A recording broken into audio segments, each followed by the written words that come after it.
This show is sponsored by GeForce Now, NVIDIA's cloud gaming service that transforms nearly any laptop, desktop, tablet, and smartphone into a powerful PC gaming rig. With the new GeForce Now RTX 3080 membership, you can upgrade nearly any device to a GeForce RTX 3080 powered gaming machine, unlocking up to 1440p, 120 frames per second, and 4K HDR. Play the most anticipated new releases, the world's largest free-to-play titles, and hundreds of games you already own with RTX on. Pre-order a GeForce Now RTX 3080 membership at geforcenow.com. Limited memberships are available. Thanks again to GeForce Now for sponsoring this episode.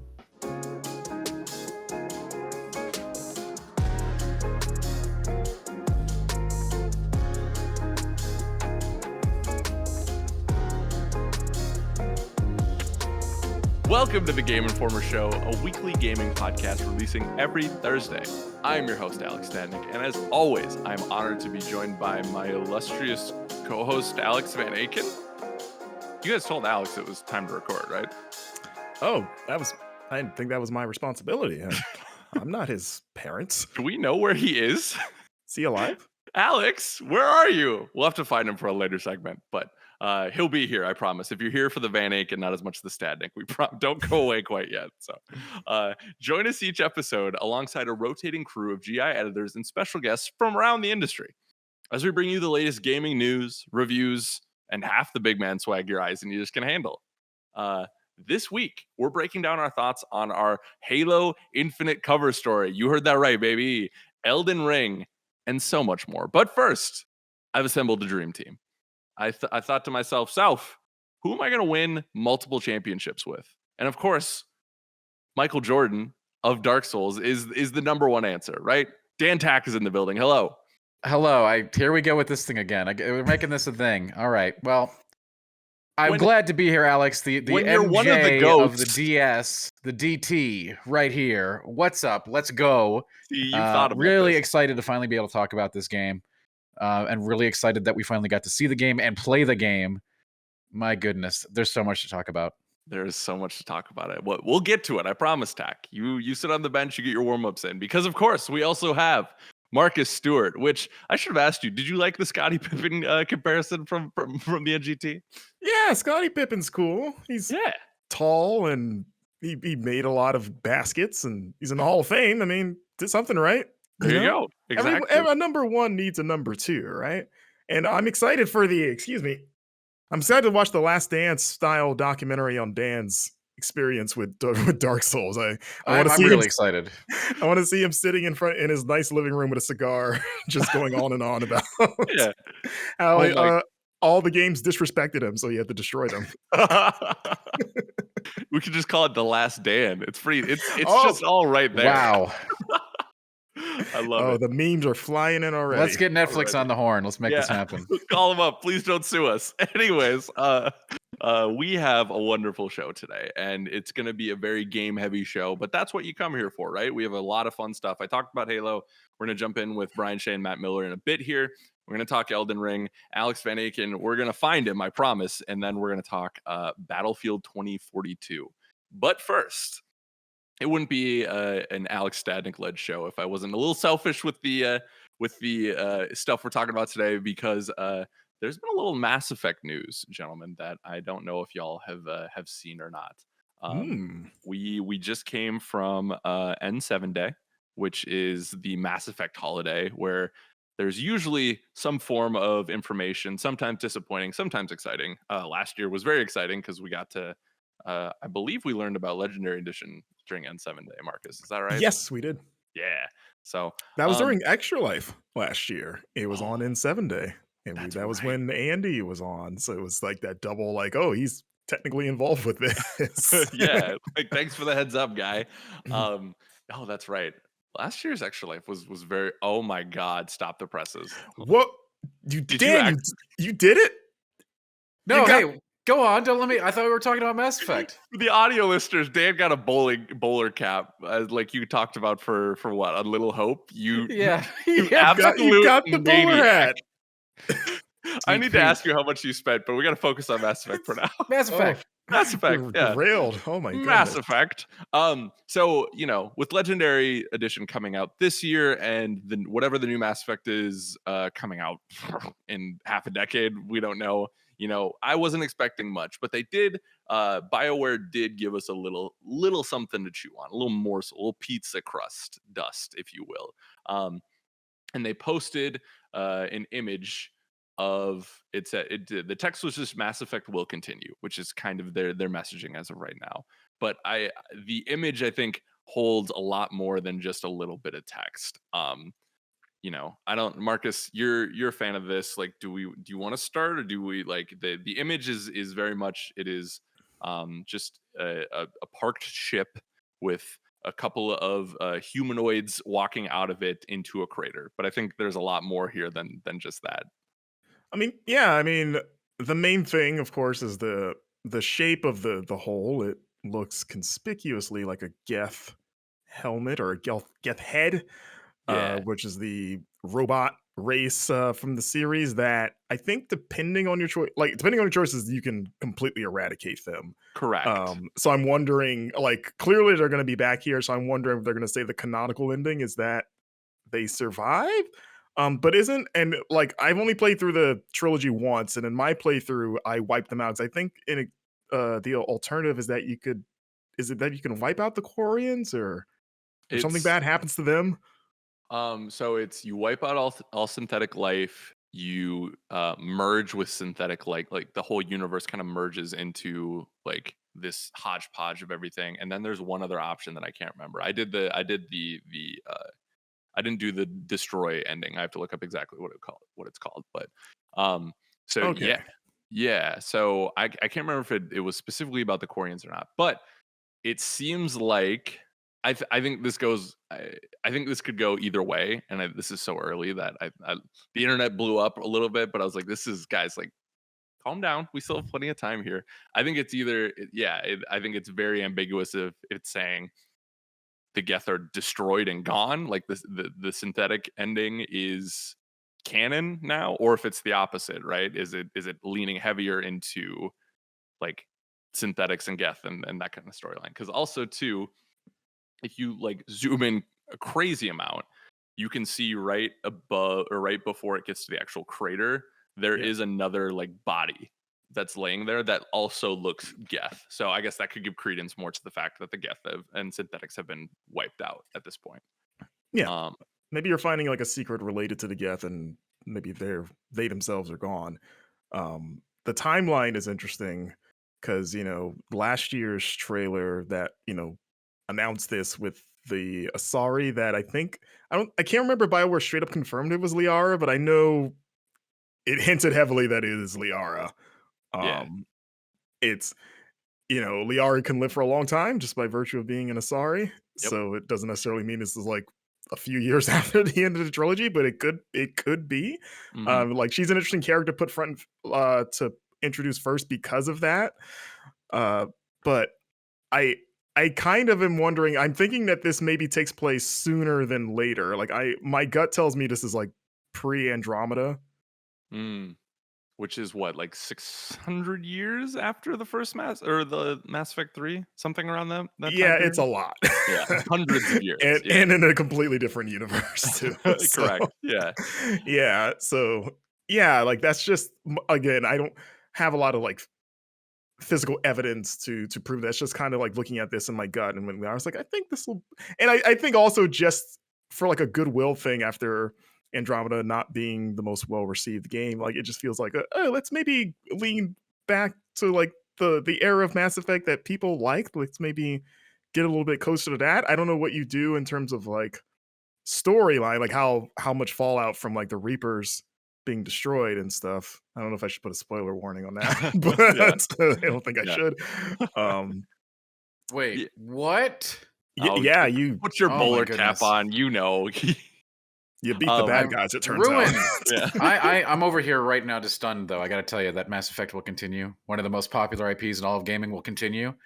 Shocking, Baffled. I know. I I am mean, to be unbelievably shocked. To be fair, after Andromeda, if you told me they were just never doing Mass Effect again, I probably believe you. Oh, I thought, and maybe this is a good thing it didn't go down that road. But after Mass Effect 3, I thought like it was going to be like Assassin's Creed, right, where we get it every 2 years and like new stories through that and stuff, which is also a blessing that didn't happen. I've tired of the Assassin's Creed franchise at this point, but I No, also didn't want to wait this long for I for get it. I something get it. new. Get So. hype. But in all seriousness, Assassin's Creed will continue. Mario will continue. Forza will continue. Damn. These are all shocking. I know, but I You shouldn't know. be giving these away for free on a podcast. I That's all I they know. need their own announcements and posters. I agree. Yeah. I mean, looking at this poster, it could be a new Forza. They just show a big old vehicle and a crater. I bet you could do a sick jump over All that. right, all right. This is the news. I don't want to talk about Forza, okay? But I will talk about it during the playlist if they let me. Yes. Oh, okay. Okay. Yeah. But yeah, Beep. like looking at the zoomed in, like like everyone else, you're zooming in on the ship and zooming in on the 4 figures there. Like the only one that stands out is the Krogan character. Yep.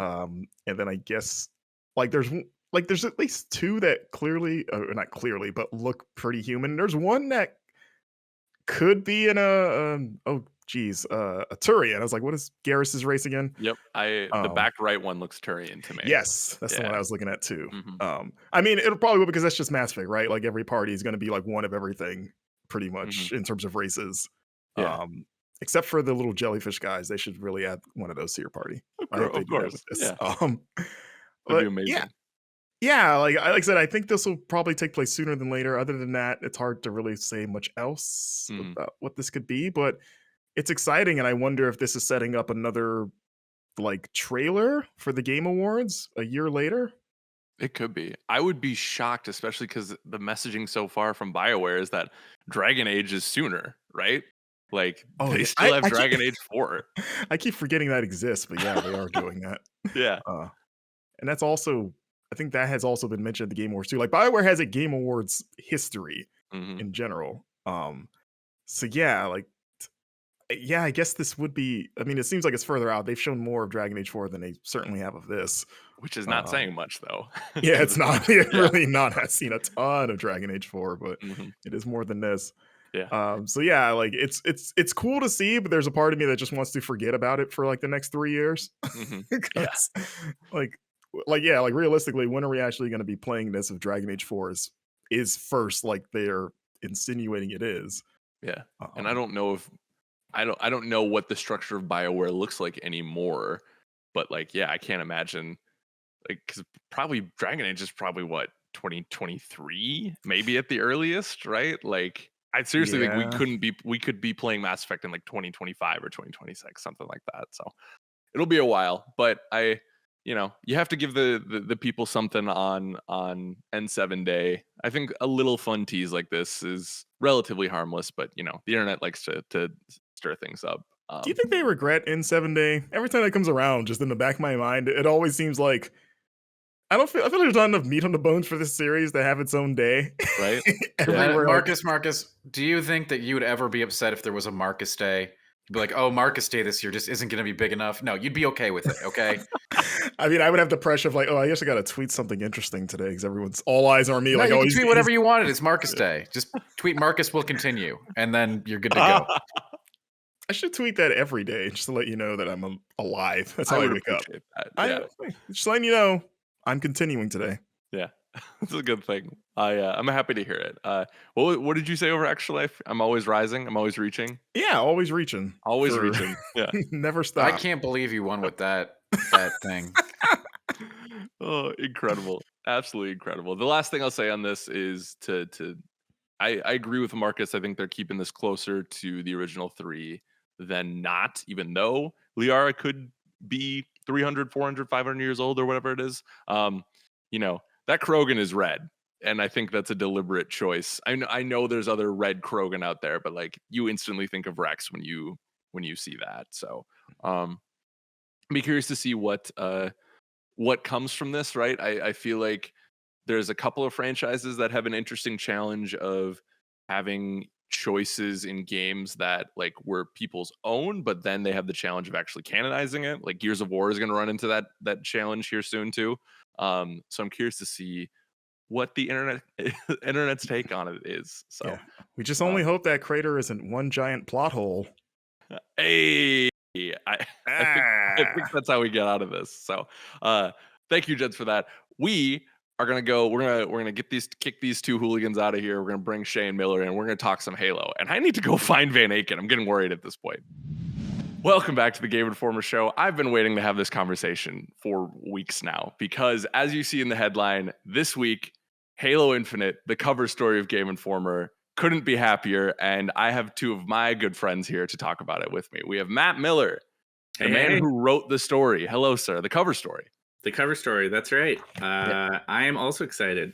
I was excited about Halo Infinite before I did the cover story, and was more excited after I did.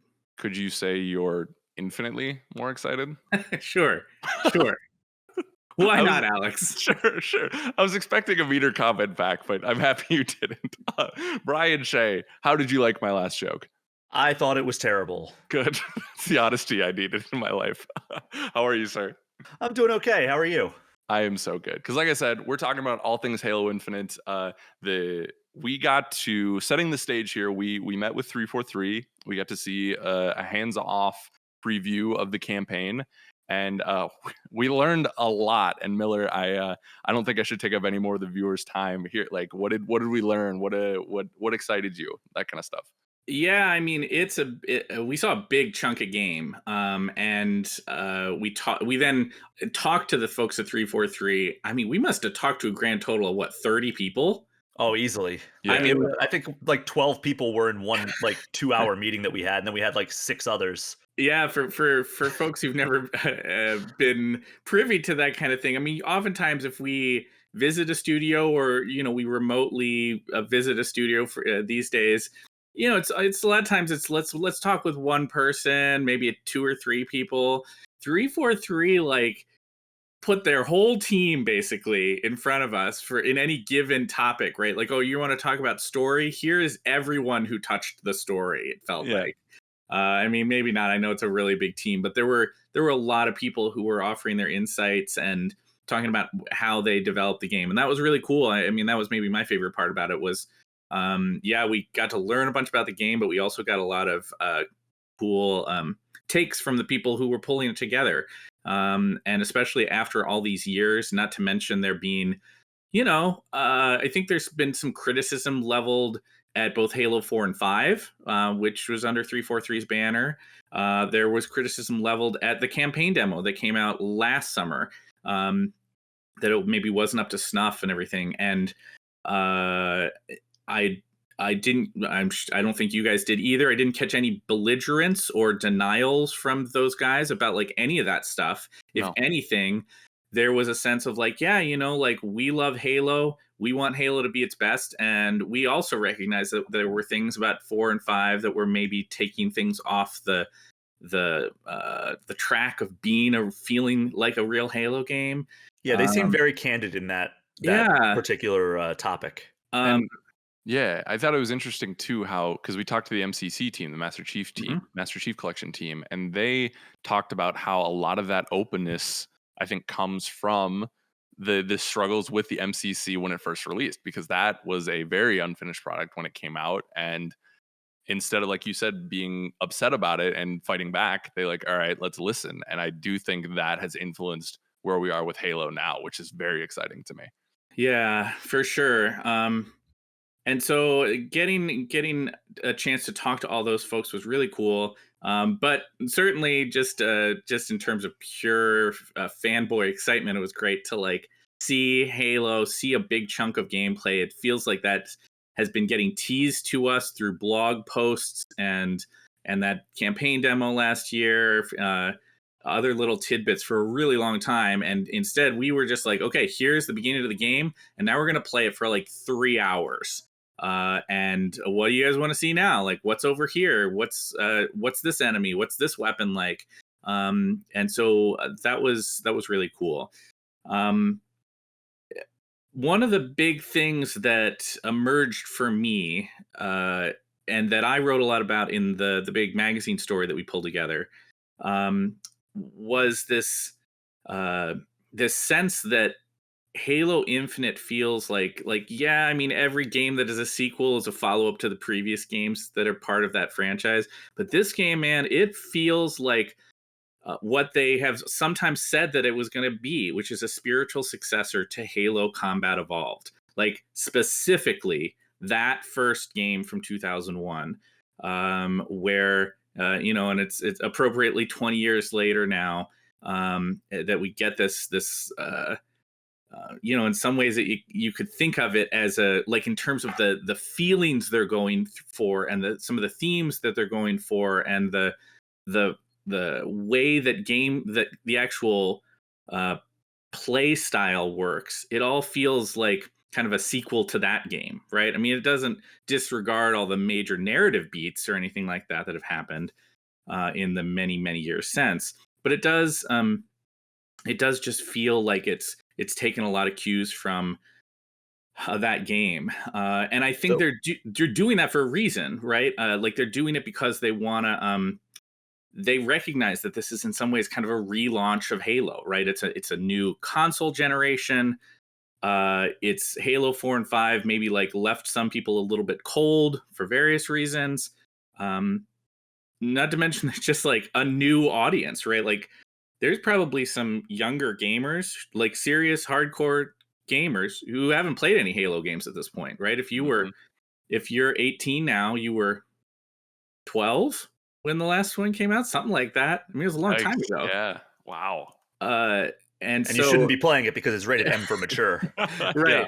And so, I think they're looking at it as a relaunch, and they're trying to recapture some of that magic. Mhm. And you mentioned something very interesting there about like how it doesn't disregard the narrative beats that came before it in 2 through 5, but it does feel like a spiritual successor to 1. But there's also a weird like picking up point if you did finish 5 with Halo Infinite, where it may not start exactly where you think it might if you just came off the ending of 5. Yeah, for sure. You were gonna say something, Alex. I was just going to say, they confirmed to us it takes place 18 months after Halo 5. They also confirmed, interestingly enough, that Prometheans are not a part of this game. They were Yeah.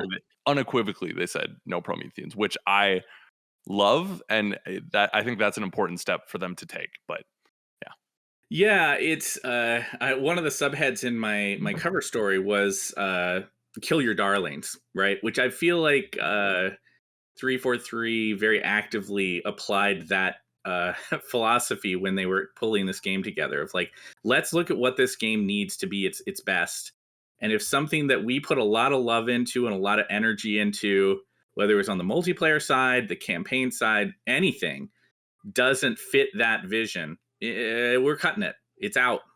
And in pursuit of that vision of a very clear through line of narrative, clear messaging about the enemies that you're fighting and what you're doing, having it echo that feeling of like it's Master Chief versus the Covenant, right? Like now it's Master Chief versus the Banished. But I mean, the Banished are, from an alien species perspective, are basically the enemies you fought in Combat Evolved. All of it, with the exception of the brutes, of course. But it's all of it. They have made hard choices, right? And taken things out that maybe don't serve the broader mission of what the game needs to be.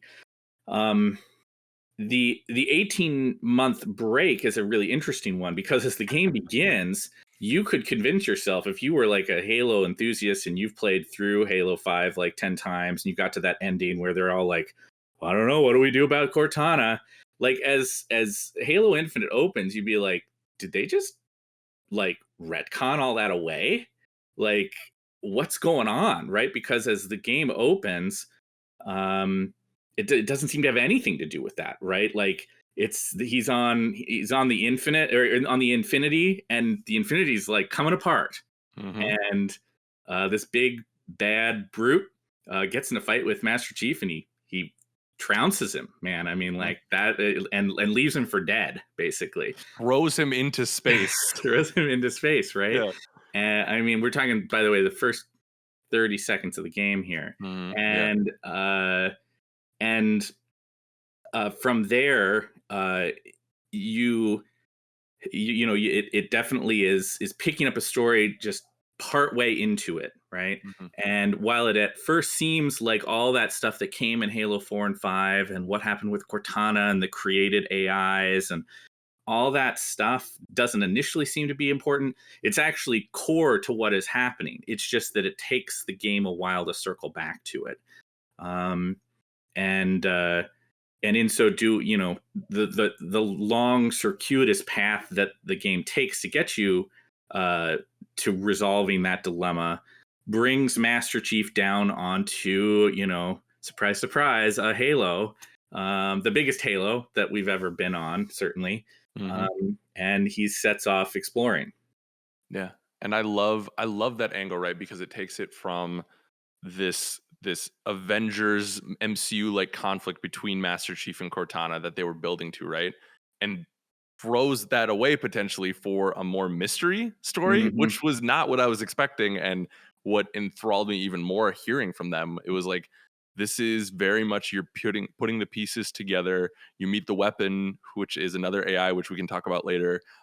And they're both like, we don't know what happened. So it's like putting those pieces together instead of like this bombastic like war of attrition versus these titans of this industry, of this world, right? And I know I was not looking forward to that after the end of 5. So I'm very excited about what they've presented to us here so far. Yeah, it's a really fun and interesting take. The 18 months you talk about is really like they've set up a dual mystery, right? There's a mystery about like what the heck happened that led to this huge fight where the Infinity is hanging out above the Zeta Halo, the Banished attack.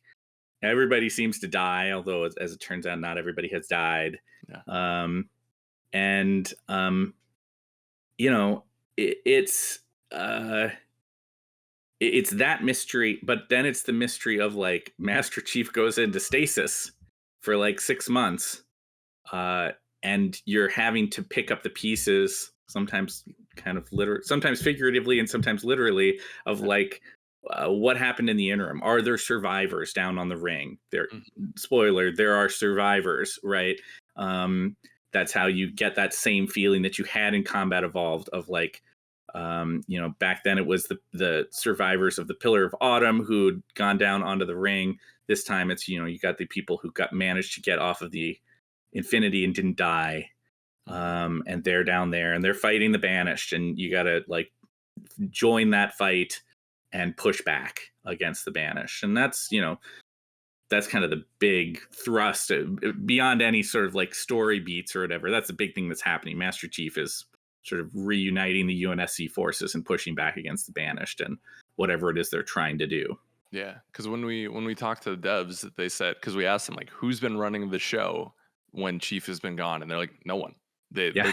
The human forces are in shambles, and that starts to play into the gameplay perspective too, because you're going around, you're saving not only UNSC soldiers but Spartans as well, which is, I feel like, is the way. We don't know, right? We don't see, but like, there are important Spartans missing right now. Like, Right. from what we've seen, like Buck is nowhere to be found. Yeah. A lot of the Spartans that we come to, like Blue Team, we don't know where Blue Team is. Like, all those Spartans are kind of missing, and we don't know if we're gonna find them on Zeta or not. Well, But even the more intrigue is ominous. Even more ominous is you keep finding dead Spartans. there. Yeah.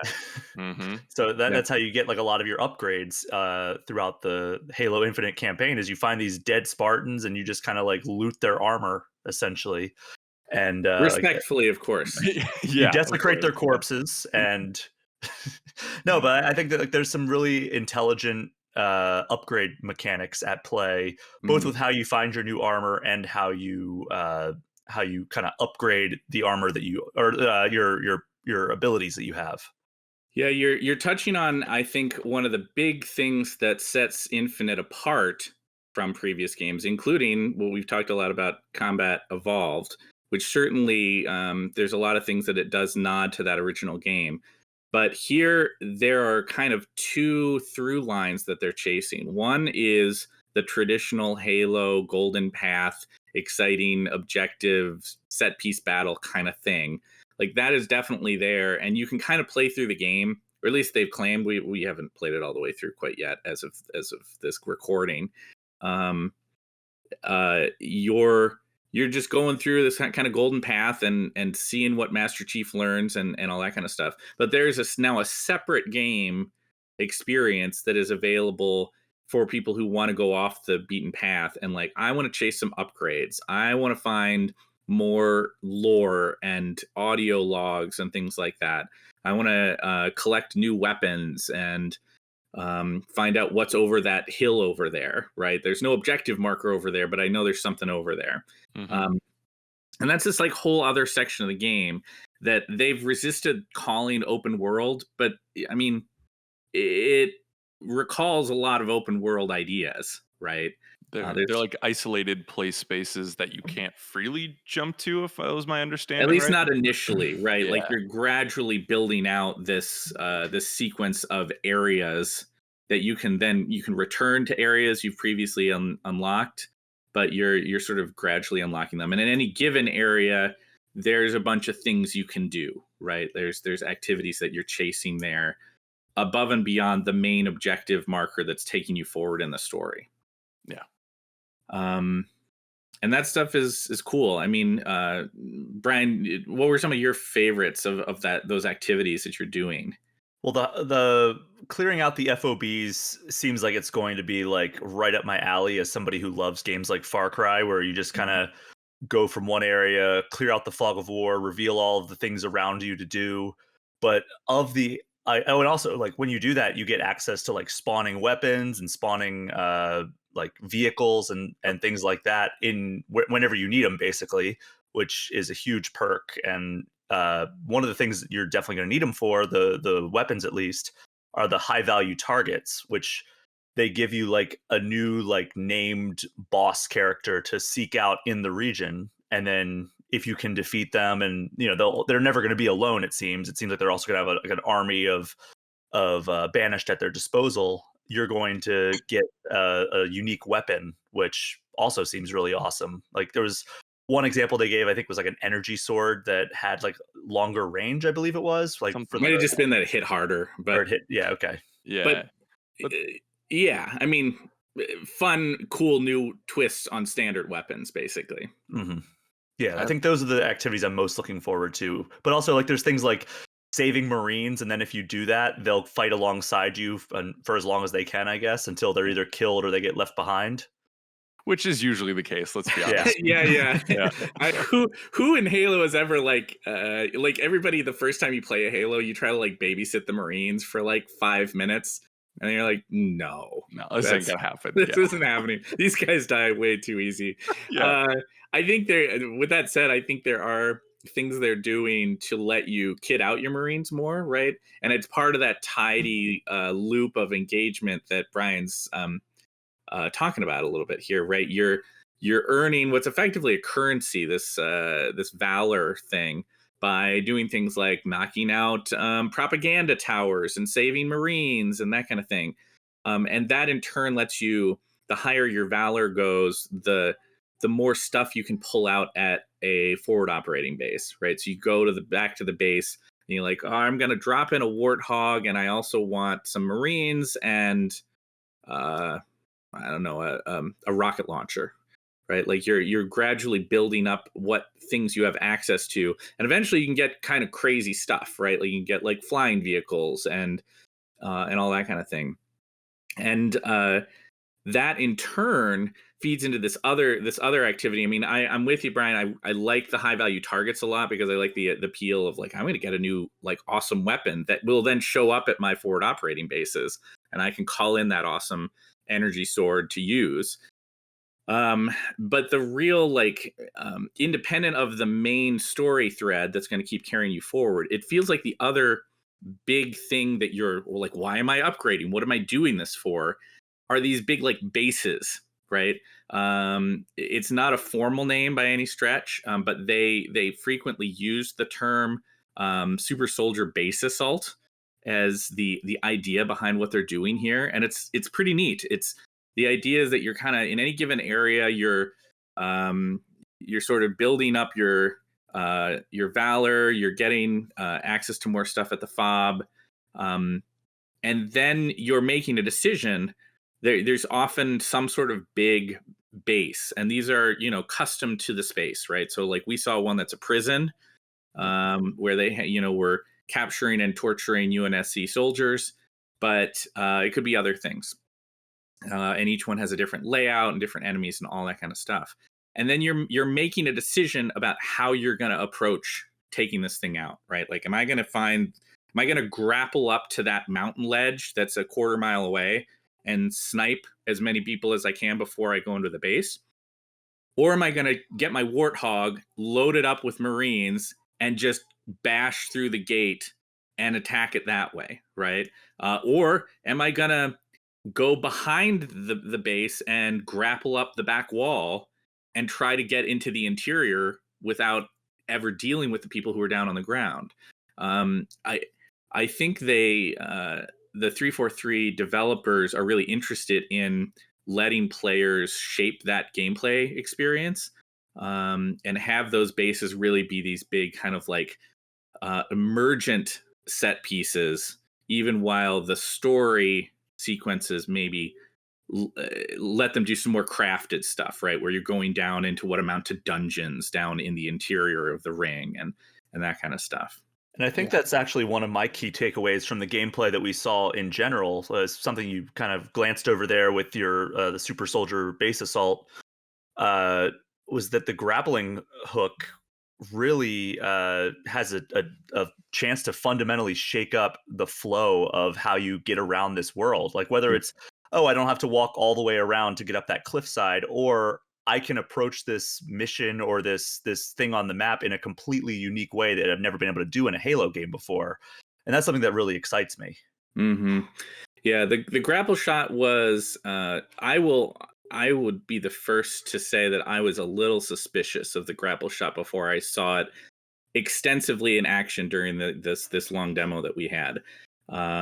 If anything, because it came across as a little bit cliche, right? Like, we need something new for our game. What are we going to do? Well, give the main character a grapple, right? Like we've seen that trick kind of done so many times before, as a way to like, I don't know, make it cool or whatever.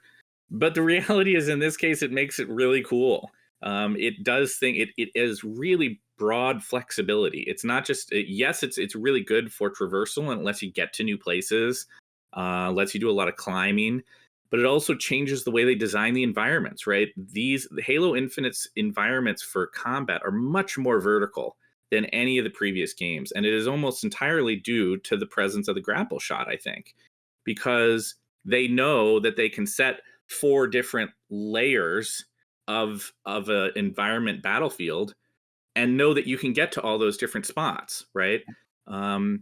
There's one sequence where you're escaping a ship as it's coming down, and it's really neat, right? Like you're jumping between these giant cargo containers as they're collapsing down and tumbling out into outer space, and you're using the grapple shot to like go from one cargo container to the next.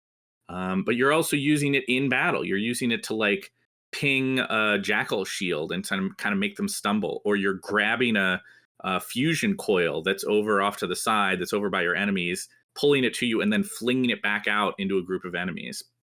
So, it does change things, right? I mean, it's one aspect of the game where 343 has made a choice and said, like, this is one place we're not going to go for the purest interpretation of like the Halo experience. But at least seeing it the way that I did, I thought it looked really neat. Wholeheartedly agree. And I think to that point too, when I look back at 4 and 5, and even Reach to a certain extent, when they add stuff like armor abilities, sprint, like that kind of stuff, it felt like, and this may be dismissive and not true, but like it felt like they were chasing what was hot at the time, what Call of Duty was doing, right? Without maintaining that feeling of what Halo is, because Halo is feel, as we're learning, right? Like that game feels different than every other first person shooter on the market, right? And I think the grapple shot and those kind of things could have felt like a just a throw in like some of those other abilities done in the past, right? But it really feels like they honed what this game feels like first, and then figured out how to put those pieces together and really accent that. And it's like they were so excited to talk about the grapple shot. Like almost the entire cover story, it came up, and seeing what some people did during the tech test, and seeing what people even in the trailer, right, the campaign trailer that they showed, where Chief goes up, gets out of the Banshee, like bombs another one, and then grapples into the other, or whatever it was. Like this is going to be some amazing clips on Twitter that people are going to post, and I'm curious how they do like skulls with that too, because I guarantee you they're going to be mean with skulls Oh. on with some of that. Oh, for sure. I mean, there's gonna be a skull that is just impossible to get. Like, it'll seem like there's no way. It's like up at the top of a mountain. Yep.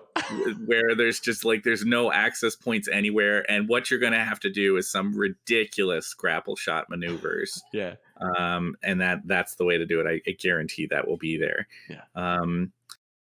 But yeah, it has a place in the structure of play. It's not overused, right? It's on a timer. You can reduce the timer as you get more upgrades.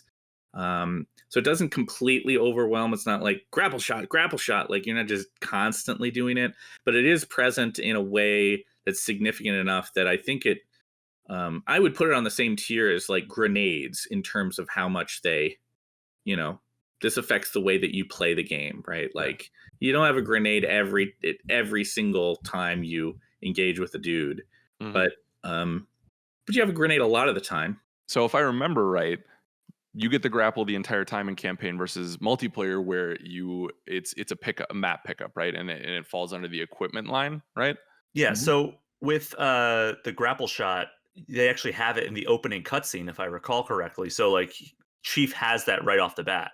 Yeah. So every part of the campaign, unless there's some weird part where they take it away from you to challenge you with something, but I don't foresee that happening given kind of the core philosophies this team is taking with the design of its world. But yeah, it seems like just right off the bat, all the way through the campaign, you're going to have that grapple shot. It's exciting. Yeah, you have that, and there's the other equipment that you get, right? We saw a couple other things. You get boost to your shields is one place you can kind of do that kind of thing, but there's also there's a threat sensor, which is like a deployable scanner, right? More than once it was implied to us that like this is the sort of thing that's going to be like, well, why would I ever power this thing up?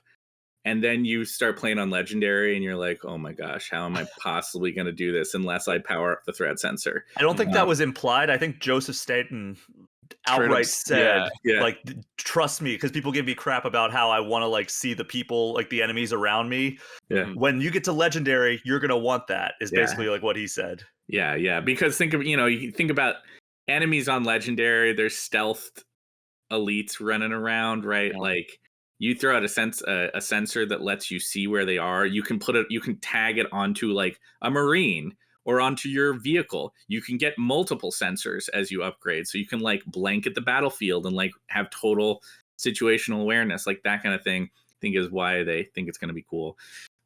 There's some other equipment stuff. There was some of the stuff they've shown, like there's like a deployable shield is one of the big ones. So anyway, I mean, I think that equipment stuff is going to make a big difference. The grapple shot is undoubtedly their centerpiece of that. But there'll be fun ways that you're gradually improving Master Chief. If you won't touch on a lot of that if you just do the Golden Path. You'll get the main equipment pieces, it sounded like, but not necessarily tons of the what they're called Spartan cores that let you upgrade that equipment. Most of that stuff feels like it's like kind of off the beaten path a little bit. Yep. It is interesting looking back at our experience with this, and then the upcoming game, right? It's weird how you look at, because a lot of this stuff has been in games, right? Like upgrade trees are nothing new. Defeating bases, right? Like we've had that, but it feels so fresh in this, and it's interesting how you take those pieces and bring it into a series that has needed something like that for a while, and it feels fresh and exciting. And I think the YouTube commenters be like, "Oh, I could go play Far Cry already." It's like, well, go do it. Like we are getting an emergence of some of the more interesting aspects of like open world games, right? In a core of one of the best first person shooters ever. And I think that's what is exciting about this merging of the families, if you will. And it has me very excited. Yeah, I'm with you, Alex. I share that excitement. I share the concern as well, right? I mean, like, while I certainly am not going to be in those same YouTube comments, like ready to just immediately call foul, um, there's no doubt that some of the things they're doing, you know, like things like the Valor loop of like it basically having a currency that lets you get down more ordnance and, you know, rescuing soldiers who join your team and, you know, taking down the forward operating bases is very reminiscent of things we've all played a billion times in a lot of other open world games. Um, I and so I think it's possible to look at that and be concerned, like, well, I'm worried that that's going to get to be old hat and it's just not going to be fun. And you know, we haven't played enough to be able to make that determination for ourselves. That said, the Halo loop of just gunplay and action feels very tight right now, right? And so if you like, if you even have some semblance of enthusiasm for like, yeah, it's kind of fun to go find a base and take out all the dudes who are at the base, but you can apply that lens of like, and also I'm going to have that really fun Halo gunplay um, experience while I'm doing it. That's why I think it could be a lot of fun. And you know, I think they've allowed for the idea that, you know what, you don't like that stuff, don't do it. Yeah. And it feels like it's going to be kind of a big game, right? Like if I would bet again, totally guesswork here. This is not based on anything we saw, but like I would bet that the core run through will be a lot like in like a standard Halo game, right? Like the amount of time that you would put in to go from beginning to end and see what this adventure has to offer on a core narrative structure. I bet it'll be like that, but it's that plus it's this other thing, right? So if you just want the core thing, then just run through it, right? Like put it on a relatively low difficulty, put it on normal or whatever, and power through it and kill some dudes and see what happens. But I think there'll be the other thing you can do too. Yeah, to that point, we couldn't get a full confirmation out of Joseph Staten when we talked to him, but he did say this is the longest Halo game that has been made. So to corroborate that point. Two other quick things before we say goodbye on this segment.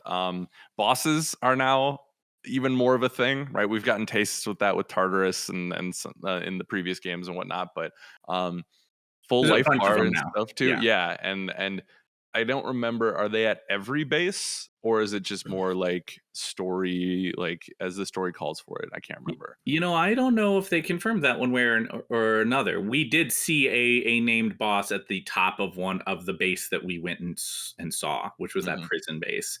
Yeah. And it was a fight that like looked like on Legendary would be a beast. Oh yeah. It was like a cloaked elite with an energy sword, right? Yeah.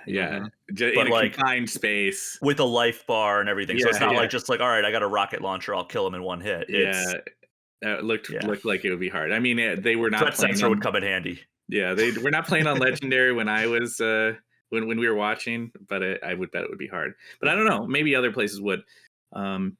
Anyway, you say there was another thing you wanted to surface. Well, that kind of ties nicely into the fact too that like, you know, these enemies have shields and they seemed a little resistant to call it a full-on change, but like the ammo is a little different in this game. There are, I'm not going to guess on how many types, but like I think there's 5. I'd have to refer back to my notes. They've added, you know, the new shock type is a big addition, and they put a much bigger focus now on the idea of you know, these ammo types that are going to refuel multiple weapons. Like if you've got kinetic weapon, right, you just got to find the kinetic ammo for it, right? Not like I need to find assault rifle ammo specifically. And just having very clear delineations of like, this is a hard light weapon and this is a shock weapon, you know, those sorts of things, and that they each have you know, sort of gradually learn how and where to use them, right? Like I want to stun that vehicle, I want to stop it in its tracks. I gotta have a shock weapon with me, right? Like there's that kind of stuff. Yeah, it's not RPG. It's not Shin Megami Tensei where you have to like No. plan every battle, right? But it is like you can put a little bit more thought to be successful, and Yeah. especially on those higher difficulties, which I appreciate. So I think we would be remiss to not call out the one other big thing. I think Brian, you mentioned it earlier. The other big thing that was a takeaway for me with this demo was the new AI that you're traveling with, the weapon. We didn't really talk about her too much, but I liked what they're doing there a lot. Same voice actress, looks like Cortana, kind of sounds like Cortana. Is definitely not Cortana, right? This is a different entity, and she is. It's a strange way to talk about it because it's an artificial intelligence, but she's younger, and she's kind of naive and a little bit more jolly, right? Yeah. I didn't find her annoying, right? That's always the problem, right? When you go for that kind of vibe, it's real easy to tip the scales, and all of a sudden you have a character like, oh gosh, she's talking again, right? Like Yeah. like that character just drives me crazy, and that's not what I had. At least for me, that wasn't my experience with the weapon. She's just comes across as like a young woman or even a girl.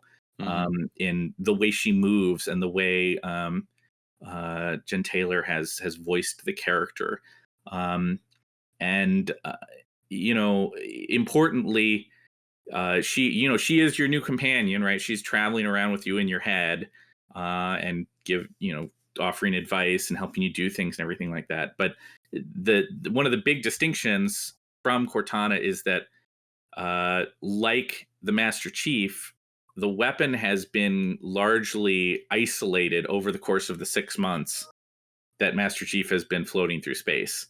So she doesn't know what's going on either, right? Well, and she was built for one purpose, right? She's the Rick and Morty butter spreading robot, but she was built to effectively kill Cortana. She had a program. or at least to contain her, right? Yeah. So that she could. I mean, I'm trying to remember the exact line, but it's something along the lines of like her mission is to contain Cortana so that Cortana could be taken back for deletion. Yep. And that's one of the big mysteries. Like, what happened? What happened there? Yeah, why is the weapon still alive? Yeah, there's a really fun dynamic that when people do play that I encourage kind of watching out for, which is that I think you could argue that Master Chief and Cortana, they were certainly like really good friends. I think some people have argued that there was a sort of romantic tension for those two characters. However you choose to interpret it, it was definitely it came across as a pairing of equals in a lot of ways, right? The weapon comes across to me more as like she is his equal in many ways, but she is much more naive than Master Chief is. And in some ways there is a almost kind of like father-daughter dynamic that starts to emerge there. I don't know how far they will take that or if they'll start to turn away from it as the game continues, but at least initially there is a little bit of that there. There's also though a fear that Master Chief has, because I mean he's gone down this road with an AI before and it went disastrously, right? I mean, like galaxy ending potential disaster. And so there's a couple of moments in the portion of the demo that we saw where the weapon has to go do something or like go into a system or infiltrate the Forerunner architecture or whatever, and Master Chief asks a couple times, is it safe, right? And you're always left in that fun way that Master Chief in his man of few words quality, you're left to like, okay, what is he actually asking about? Is he concerned about her safety, or is he concerned like, is it safe for you to go into this system where you could gain the same sort of like crazy control and power that Cortana had? Yeah, and as I mentioned before, where it's like we kind of picked up 18 months after the events of Halo 5, it's not like Cortana did what she did and then nobody ever heard from her again. Like there are several indications that like people across the galaxy know the name Cortana, and they're like, they kind of like get like a a chill down their spine when you mention her name or like reference to her. So like I'm interested to peel back the layers of that mystery as well. Like, why is this galaxy not ended? Why is Yeah. what Well, happened to Cortana? Where like why Yeah. do people know her name to the extent that they do, and it kind of strikes fear in their hearts? But it, you know, everything seems to be moving forward without her for the time being. because there's also a reason the Banished are on Zeta Halo 2. They don't necessarily want to be there. I think they were whatever happens in that year and a half, right? It's kind of like these reluctant forces are here, but now they understand like there's another Halo, right? So now like they have to grapple with the power of that. Yeah. I wanted to quick go back to what we talked about with the weapon, Miller, because I think it's on point, and I love to, because we talked to them, we talked to the story team at 343, right? And it's like this juxtaposition is very interesting because I kept waiting for them to say the name. And then we finally asked, I was like, okay, so what's the weapon's name? They're like, what are you talking about? It's the weapon.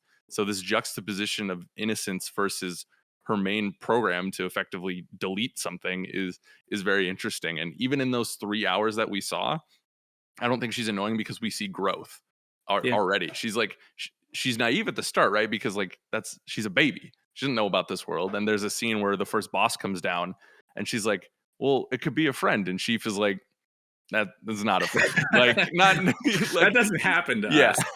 us. Yeah, not here, not ever. But then she kind of grows for that and starts to rib him a little bit in a way that like Cortana would. And I think it's really interesting. I'm replaying 4 right now, and in her what's the word?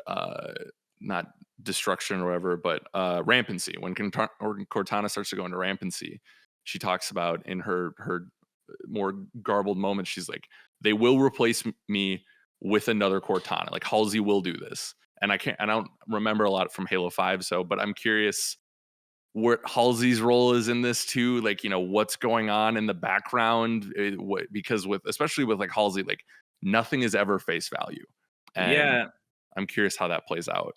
100%. I mean, there's something potent and troubling behind the innocence of the weapon because of that prediction that Cortana made in 4, right? Mhm. Like she was right, and it's her nightmare, right? I mean, like the thing that matters to her in her clear moments, and even when she started to go down this path of like I'm gonna take over the galaxy, she still is like trying to take care of John, right? Like this in her weird little AI way. That's the thing that is important to her, and also she has a possessive quality to it, right? Um, not a terrible way, but just in the sense of like this is my guy, right? Mhm. And she is clearly in that moment from 4 terrified by the idea that she's going to be replaced and it's going to be someone that is like her but isn't her. And then that is exactly what happens. Yeah. And I don't that is, I guarantee you that is purposeful, and that there's going to be follow through on that, and it'll be cool to see what happens. I mean, we did not see any sign really of like Cortana's presence, right? There's some weird sort of like almost mystical things that start happening where like Master Chief is hearing weird voices and stuff, but we don't have any indication of like Cortana is actually alive or dead at the point of the demo we saw. Mhm. There's no way we get through Infinite and don't have follow up on Cortana, though. Like For sure. I just hope it's not like the end cutscene. Yeah, like right. that's it. She's back. Yeah. Wait for another 6 years. Chief is like dead or something, and like, what are we gonna do? And you see like a blue foot step into the screen. It's like, oh, here we go, Halo Infinite 2. Well, gents, I think that is a fantastic look, but this is only the tip of the iceberg, friends. We have so much great Halo stuff coming up as we ramp up to launch. We're really, this is going to be, this cover story is kind of a celebration of Halo Infinite and the next couple of weeks, getting everyone excited for Halo Infinite. So I'm very excited, gentlemen. Thank you for taking time out of your busy schedule. And I think the hardest part of the next couple of weeks is not playing the game, but we'll get there. I promise we will. Soon. We're going to take a quick break and we will be right back. This show is sponsored by GeForce Now, NVIDIA's cloud gaming service that transforms nearly any laptop, desktop, tablet, and smartphone into a powerful PC gaming rig. With the new GeForce Now RTX 3080 membership, you can upgrade nearly any device to a GeForce RTX 3080 powered gaming machine, unlocking up to 1440p, 120 frames per second, and 4K HDR. Play the most anticipated new releases, the world's largest free-to-play titles, and hundreds of games you already own with RTX on. Pre-order a GeForce Now RTX 3080 membership at geforcenow.com. Limited memberships are available. Thanks again to GeForce Now for sponsoring this episode.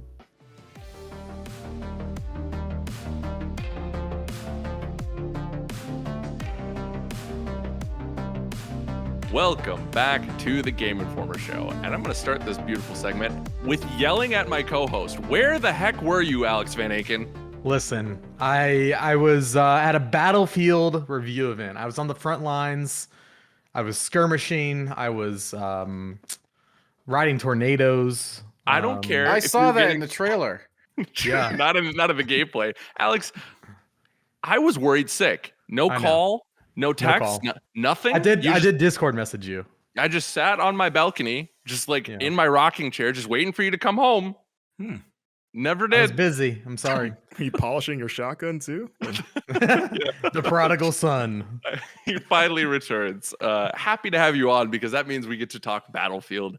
Very excited. Yes. Of course, I brought back Dan Tack, Marcus Stewart, gang's all here. Before we get to Battlefield, though, let's do Elden freaking Ring. That's right, folks. Not only is their new gameplay out, Dan Tack got 3 hours, 20 hours, a ton of time in the network test. I played a lot. I played 15 to 20 hours. Wow. I know I wanted to do more. I just didn't have the time, but like I was experimenting with everything that I could get my hands on. And that's a lot to do in that small zone. I mean, you can go through an entire Souls game in 20 hours, but you know, trying to pick that zone clean of secrets and takeaways for this, what I think is going to be, I think it's going to be their best game based on this small slice. So elaborate on that. If you've watched the gameplay at this point, you've seen it is a return to more Dark Souls like combat compared to Sekiro. Is that a good thing here, Tack? Is that what you're enjoying about it? Absolutely. That part's great. But obviously it's more of I think that's true, but I think that they've learned a lot from all of their old games, including Sekiro, and they sort of rolled them all up into this amazing open world burrito here. And it tastes real good. All right.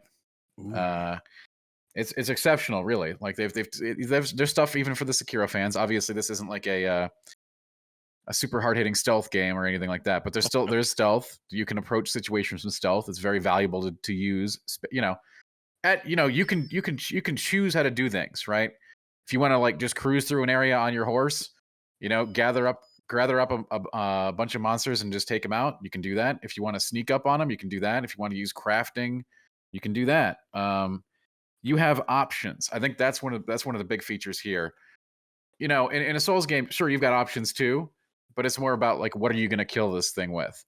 Magic, a sword, you know, some variety of implements, right? Sure, maybe that's the case here too, but you've got more decisions to make, and they feel more meaningful, and you've got so much to explore in comparison.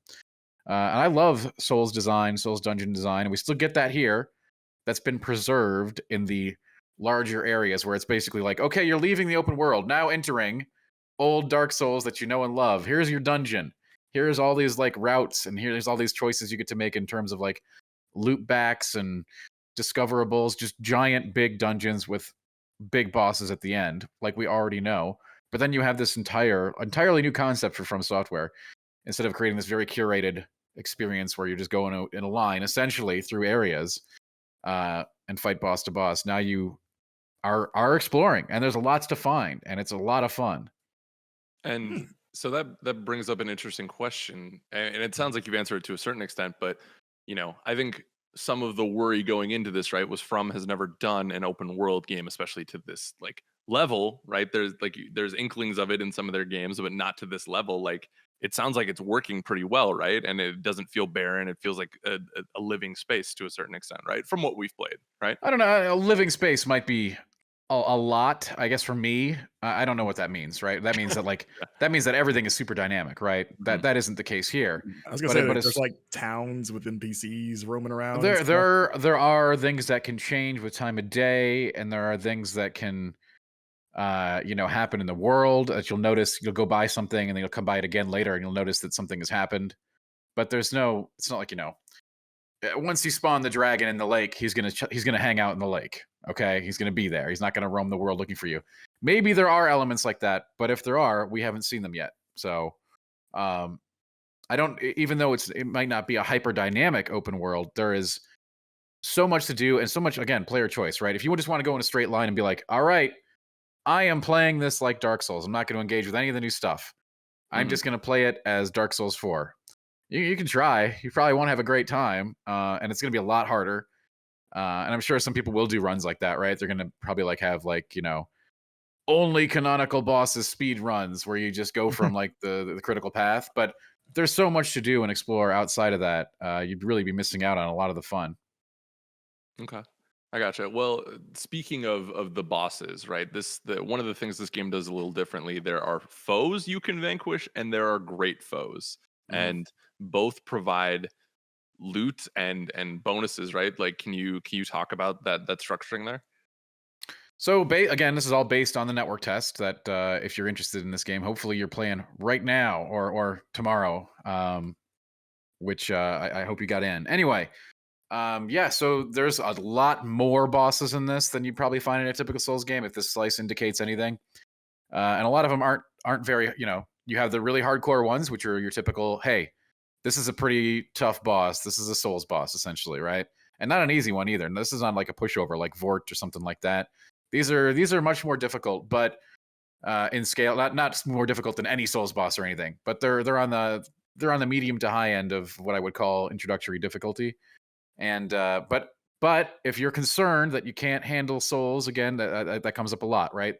Um, Looking for an easier path through these traditionally more challenging experiences, that's been taken care of as well in this. If you want to use it, there's a new thing called spirits, and I'll talk about that in a minute. First, I want to get to the bosses. So you have these little, like, if you remember the Chalice dungeons in Bloodborne, or if you don't, these are very small dungeons. These are a couple of rooms, maybe a secret, maybe some traps, maybe a couple of monsters, and then like a boss. They're not really a boss. They're like a mini boss, right? Their health bar is going to be a lot smaller. Their moveset's not going to be as complicated, and you'll probably clean them up pretty handily. And even if you don't, you're going to be right there, and it won't take you more than a couple tries. And if it does, go somewhere else, or do what I suggested, and you have the spirits now. These spirits, what are they? They are unlimited use. They cost mana to use, so you can't really use them forever, but they're not consumable, I guess is the point here, right? You don't run out of one. If I can summon the wolves, I can always summon the wolves, right? It's like an item that I equip in a hot slot. And what these do is they really take all the pressure out of a boss fight. If you remember summoning other people into your game in previous Souls entries, that's what this is, but it's single player on demand with varied move sets based on what you summon. So you can't use these in multiplayer. They can't be used on all bosses, but they could be used on the vast majority of them because you need to be in range. There's like so many little like things on the ground in this game, like the stake of Marika or whatever. That's like an instant respawn point. So if you're tired of boss runs, those take them out of the game, right? So there's a lot of convenient stuff here for players who are like, I don't like boss runs. I want boss fights to be less difficult. Those options are now there on demand. So instead of having to wait around for someone to hit your summon sigil to do co-op, you can just be like, I'm playing by myself. I don't want to interact with anybody else. But you know what? I'm going to summon my 5 villagers or my 3 wolves or my 1 wizard, or the one that I really liked in this was the northern mercenary, sort of a barbarian type. You get to a boss, it's like, well, I just wanted to test them out. I won't be using them, and I probably won't be using them. We'll see. I don't know how high these things are going to ramp in this game. Probably very high. And I'm guessing because they have this this setup where they're not available everywhere, they will make the critical path completely doable with the spirits, and then they're going to have some secret out of the way bosses that they'll be like, no, there, you can't use those here, so that way they can take care of everybody. You want a more accessible Souls game, you got it. You can get help whenever you need it. And then for the veterans, for the fans that have been with it forever, who don't want to use that stuff, they'll have the super challenges, which traditionally we've had those in every game, right? But now you can decide just by putting a little thing on the ground whether or not you can use this additional assistance. For sure. I can't wait for the internet to tell me I didn't actually beat Elden Ring because I used spirits or whatever. I don't think anyone's going to tell you that. Well, I really don't. We'll see. I hope not. In my experience, that is not. I've never seen anybody do that. Like, Good. Play it your way, do it your way. Yeah. But I'm loving it. You might even like it. Hey, isn't that Burger King that has it your way? It's not McDonald's. What was it? I can't remember. You sang the McDonald's jingle. I will offer my resignation at the end of this podcast. Jeez, come on. The king is crying right now. But yeah, those represent a significant shift. There's lots of what I would say subtle changes and differences in this to just make it, not Dark Souls 4, right? You got the mount, that's a big deal. You got a modular flask that you can put buffs into. You got the map. You got there's really quite a few things, and everyone's like, well, the combat just looks like Souls. Yeah, well, it is, and it's awesome. So there. Neener, yeah. Yeah, it is. But mounted combat has some nuance. You're gonna have fights, like obviously the dragon in the network test here, the big dragon, that's really showcases, hey, you know what? You're in the open world. Maybe you should use your mount, dummy, because you're way faster then. And that'll give you an edge against this thing that's gonna just run circles around you and breathe fire on you if you're on the ground, which we've all done. If you've ever fought Midir in Dark Souls, you know how much fun that is. That's one of the hardest bosses in the whole series, and he is a real tough customer. But now when you have the horse, you're like, well, guess what, buddy? Not only did you miss me with your flame, but I can just run under you and hit you with magic or weapons. And those are all customizable too now. You can take skills from one weapon and put them on another, or you can take the scaling of one weapon and put it on another. This means this game is going to be ultra customizable, which means people are going to be playing this thing, I don't know. Low end, I predict this one for like another 400, 500 hours for me. Oh my on the low end. The low end. All right. That's Again, wild. That's predicted. That's doing some predictive based on what the estimated size of this small piece of the world is. Again, I found it fascinating. Like I can go through Souls 3 in less than 20 hours at this point. Mhm. Right? But I spent about that much time just in this little slice. Granted, again, that the first playthrough, looking around, multiple characters, all kinds of stuff like that. But there's lots to find. There's jellyfish. You can summon a jellyfish. Jellies. I like jellies. There was a secret cave with a secret ability. There was a dragon island. There was all kinds of things. I was all over the place. I kept finding stuff long after my hours of exploration were like getting to the point where it's like, all right, I'm jumping into an invisible wall. And these invisible walls were there to gate us off. I can't imagine how wild this would have been to have no walls. It would have been even better than the experience that I had, just being able to go in whatever direction I wanted and explore freely. And it was already this good. Like I don't like doing predictive stuff like this, but I do think this will be their best game, and that means you have a whole thing called Dan Predicts. What are you talking about? You're like prediction. But I don't like calling it early when it comes to game quality or anything. That's I think a little bit too ambitious. Mm-hmm. But I think this is going to top Bloodborne. Wow, that's as From's best game. Yeah, that is a statement. And we love it here. We love the spice. Yeah, this is it. I hope we get everything too. Listen, I don't understand. Like they had to pry the controller out of my hands. I tried to go back into the network test, and it's like the network test has been closed. I'm like, no, you can't do that. I wasn't done. Yeah. I wasn't done.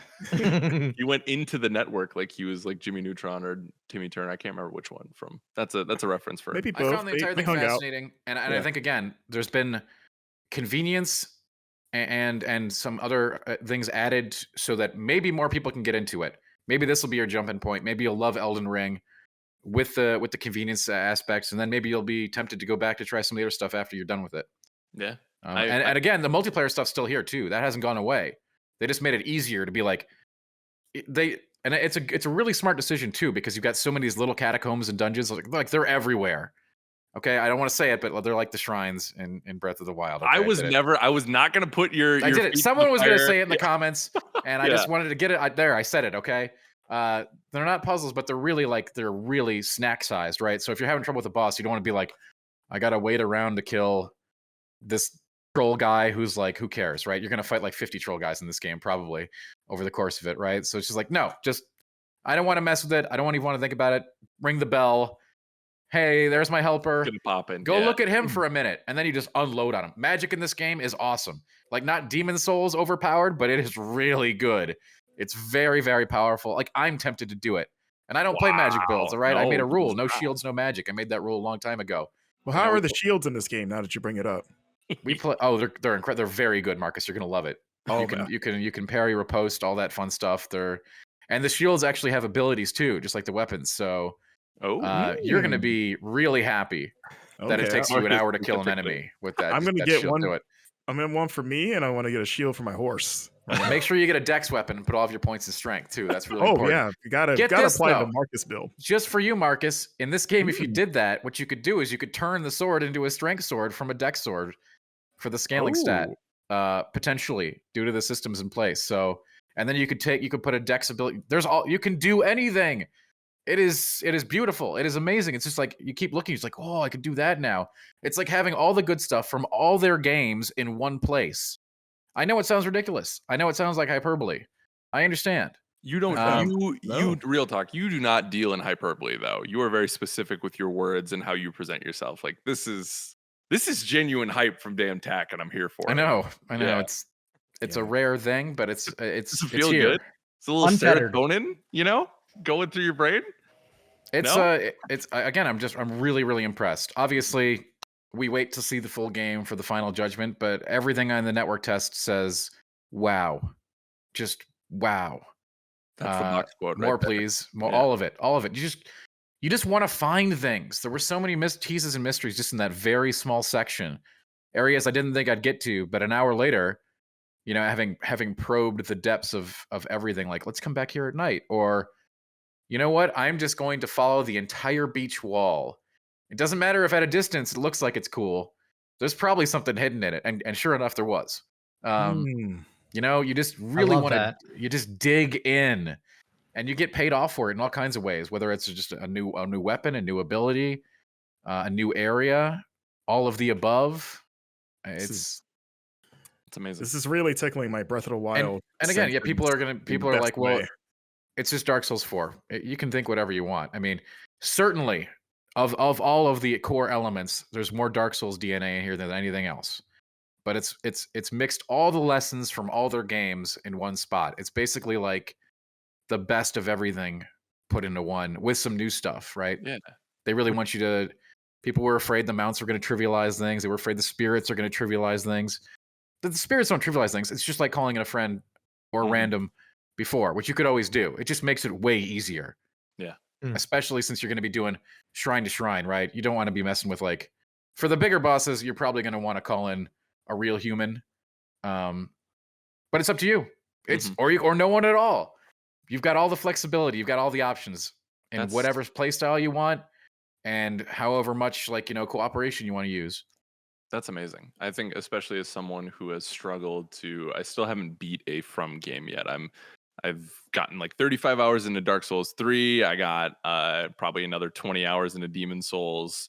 Love them, but I always hit a certain point, right? And I think a lot of that is due to the boss runs, like having to just grind my way back through to just get to a boss that's going to beat my head in. Like the fact that I can avoid that, at least to a certain extent in this game, has me very excited. Like the boss runs were gone in this slice.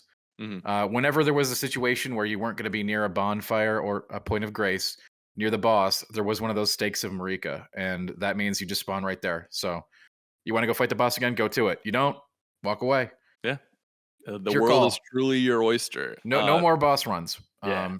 I love it. That alone has me even more hyped for this. On top of so you can get right back in and start like learning the moveset without the annoyance or the old the walk of shame back where you're like going over your head where you screwed up. You can just go right back into the fight like you never messed, like nothing ever happened. Yeah, and I think that actually will help a lot because that way your muscles don't even need to like stop. You can just keep going through the exact same motions of the fight. You remember the slash, like maybe even the hit that killed you was his first move that he executes next time. You're just like, I know this one. It just hit me. So here we go. Round 2, 3, 4, 5, 6, 7, 20, whatever. And it's really up to you now. So, you got that call. And because the world is open, let's say you are going to face things that are going to probably be way too big for you at all various different points just from your exploration, right? So go somewhere else. It's a great big world out there. I assure you. Even this little space they gave us was huge. Mm-hmm. And I just kept seeing stuff in the distance, and I'm like, I want to go there. And I'd start walking toward it, and then I get hit by the invisible wall, right? Yeah. And it's just like, okay, yeah, you win this time, game, but I'll be back. I'll be back. Yeah. Marcus, I want to talk to Marcus you first about this as a Souls fan, right? And then Alex, I want your take as well here. But like, you were there for the NGT. Like, what do you think? This is an enticing package that TAC is presenting here. No? Oh yeah, like I said, I love those games. Those games have always struck me as basically a more hardcore Zelda anyway, like 3D Zeldas. So for them to just say like, "Hey, we're just gonna do our Breath of the Wild more or less," that's super exciting to me.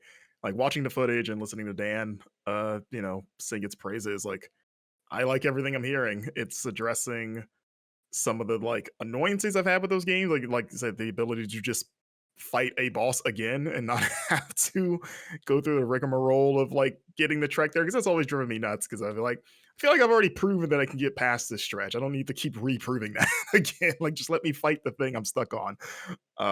So that sounds nice, and the world looks cool. It looks like something like Dan I just want to spend countless hours finding every secret in, especially for how good and cryptic From Software is with that stuff. The idea of them having an open world to be weird with their lore and great, like just wacky little things all over the place. Like I'm hoping they do some weird, like Breath of the Wild, like go really wild with some of the locations. Because one of my favorite things Breath of the Wild were like Eventide Island, and like the big labyrinth dungeons that you Off just see in the coast, distance. yeah, You just look there like that looks cool, and you get in there like this is unlike anything else in the rest of this game.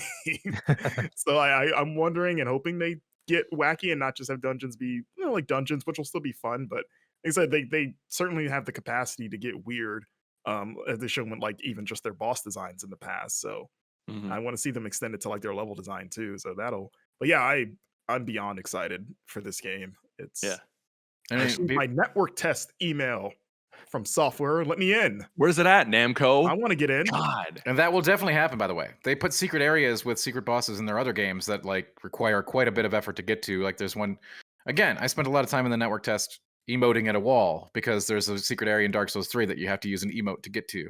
And it's a giant area with multiple bosses, right? And you can completely miss that. This game seems like it's even more poised to have big secrets that are going to hide all kinds of things behind them. Yeah, I'm totally anticipating it being like an Arkham Asylum thing where 5 years after or 3 years after the game came out, someone finally found like that back room that details Arkham City or whatever it was. I know different stuff, but like that level of secrecy, like, we'll be finding stuff in this game 5 years later, I feel like. I don't know if it'll, I mean, the Souls community is really voracious. I don't know about the Arkham community, but like they will find it. They will find it fast. They try everything. They try everything. Bloodborne 2 will be announced in this game. Calling it now.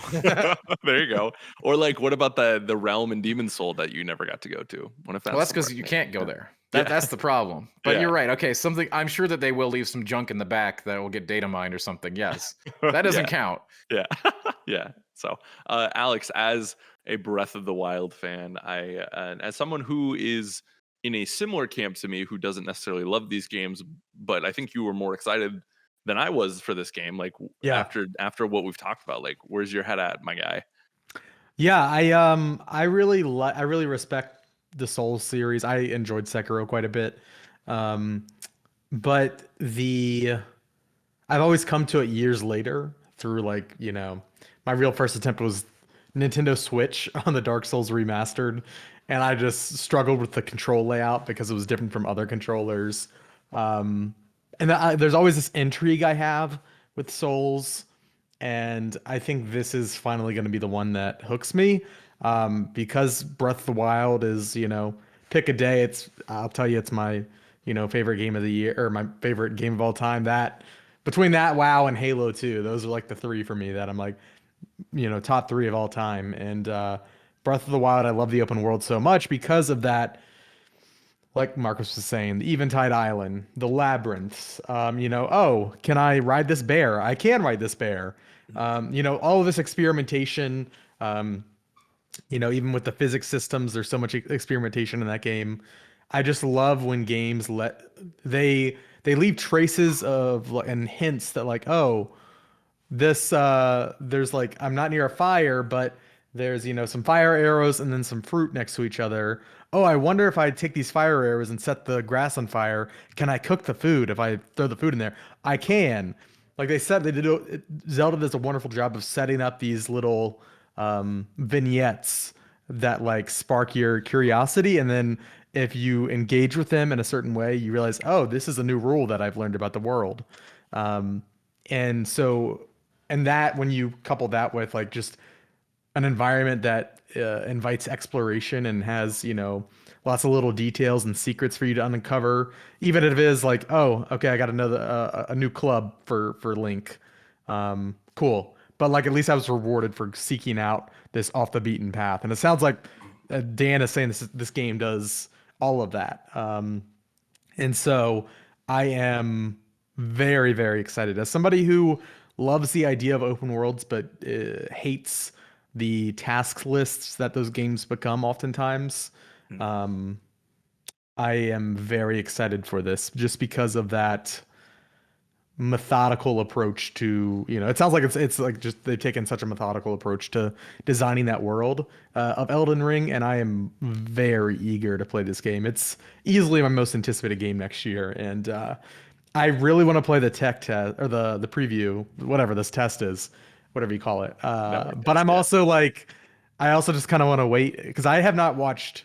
I watched the trailer from E3. That's all I've looked at since, and I kind of want to keep it that way. But at the same time, it's like, oh, I could go play it right now. But I kind of want to wait till February. Yeah. That's see. interesting, Alex. So, most anticipated game of next year, and not the sequel to Breath of the Wild. Oh, well, okay. If that actually comes out next year, sure. That's your pick, yeah. Elden Ring has a date on it. Yeah, So I'm looking forward to it for sure. Cool. Yeah, I'd be curious. I know this has gone from a morbid curiosity to me to for me to now being I want to be there day one to try this out because historically I'm not a huge open world or I'm tiring of open worlds, and I've never been great at Dark Souls. So it's like this. I understood the hype, I respected the hype, but it was never. This wasn't my automatic game of the year for next year. But now with the conversation that we've had, I'm encouraged that this could break through, and I'm curious to see if it does, if it ruins all of their Souls games for me or not. Well, I'm curious to see. So I think I think it'll bring more people into Souls. Now, and again, don't get me wrong, it's still gonna be challenging, but you're gonna have a great time, and it gives you, I think, just to capper on this, when you're playing a Souls game and you get to a boss you can't beat, the player often doesn't really have another option except to learn the fight or go level up. I mean, or call a friend in. There's lots of options, right? But they have to do that task. That's the task in front of them. In this one, if you are run into a challenge that you're not ready for, there's lots of other things to go explore. So that I think is going to help a lot with just that factor. Even though, like, because mentally you can hit a block. It's like, okay, I just can't get past that boss. I don't want to go grind. I don't want to call in a friend. I guess I'm just done. But here, if that happens, so what? Get on your horse and go 50 paces to the right. Something's there, I assure you. that sounds like the best motivational speech I've ever heard personally. So thank Well, you, we Tack. need to get you another motivator. Correct. Yeah. Thank you. Your mini novel is on the site right now, GameInformer.com, previewing Elden Ring. It's a beautiful thing. If you want even more and you want to see gameplay attached to it, go over to youtube.com/GameInformer. We did an NGT, and stick around because we have some more fun coming up. Stick around. There's more. Oh yeah. There's always more stuff. There is always more stuff. That's the environment we live in. But moving right along here, thank you, gentlemen. Alex Van Aken. I literally feel like this isn't like joking. I feel like I haven't seen you in a long time because you I haven't seen daylight. It's literally I just opened my window for the first time today and the sun is setting. Yeah. So I actually haven't seen daylight today. Yeah, and I'm gonna be honest with y'all listeners. I don't know what's about to come out of this man's mouth because he's been at the Battlefield 2042 review events for the last 3 days, and he's about to spill it. The good, the bad, the ugly. Let's get into it, Alex. First off, how are you? And second, let's talk about Battlefield. Where do you want to start? Well, certainly choosing to go to a 3-day review event the Monday after Extra Life was a choice that I made to volunteer for. That's for sure. No, I've been playing Battlefield 2042 for 3 days now. Today was the third day. I've put in probably about 15 hours into the game now, across its various modes. Okay, let's start out with the positive. Battlefield 2042 is, I would say, the most varied suite of Battlefield multiplayer we've had to date. In some ways, it is the ultimate Battlefield multiplayer experience because of its many offerings. You've got All Out Warfare, which contains the Conquest mode. It contains the Breakthrough, which is like Rush from older Battlefield games.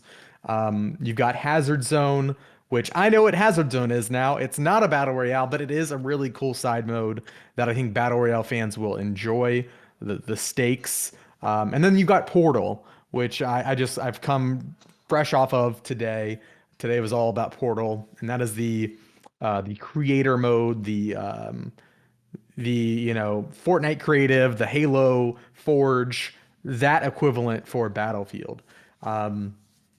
And while you have all of these things, I think Battlefield at launch, the game is lacking a layer of polish that truly makes it great. I think in 3 or 4 months' time, a lot of my issues I had with it will probably be fixed by then through patches. And I'm not talking about like Battlefield 4 levels of like launch woes. The game works. You can most of the time. It is just buggy. And yeah, I think this game could have been just really great if it had come out in like March or April. But they want to hit that holiday, and it shows. Yeah. Is there any specific instances you ran into? Like, I know when y'all played the beta, you were hoping for tornadoes and there were no tornadoes. Like, is it that level of needing polish still, or like, do you have any specifics you can levy? Yeah, I have a whole list. And granted, some of these things got better throughout the event. So the first day there were a lot of server and matchmaking issues. On the second and third day, that was fixed. So I think that was more of like a review event thing than what's going to be in the live game. But bugs like not being able to aim down sights after laying down a shield in the game, and let's actually get to the bugs so you can have context. Let's get to the bugs last. Okay. What I really like about this Battlefield are these specialists. So in past Battlefield games, you have typically like 4 roles. You have assault, support, engineer, and then like a scout, like a sniper guy. In this game, there are those archetypes exist, but they are scattered across 10 specialists.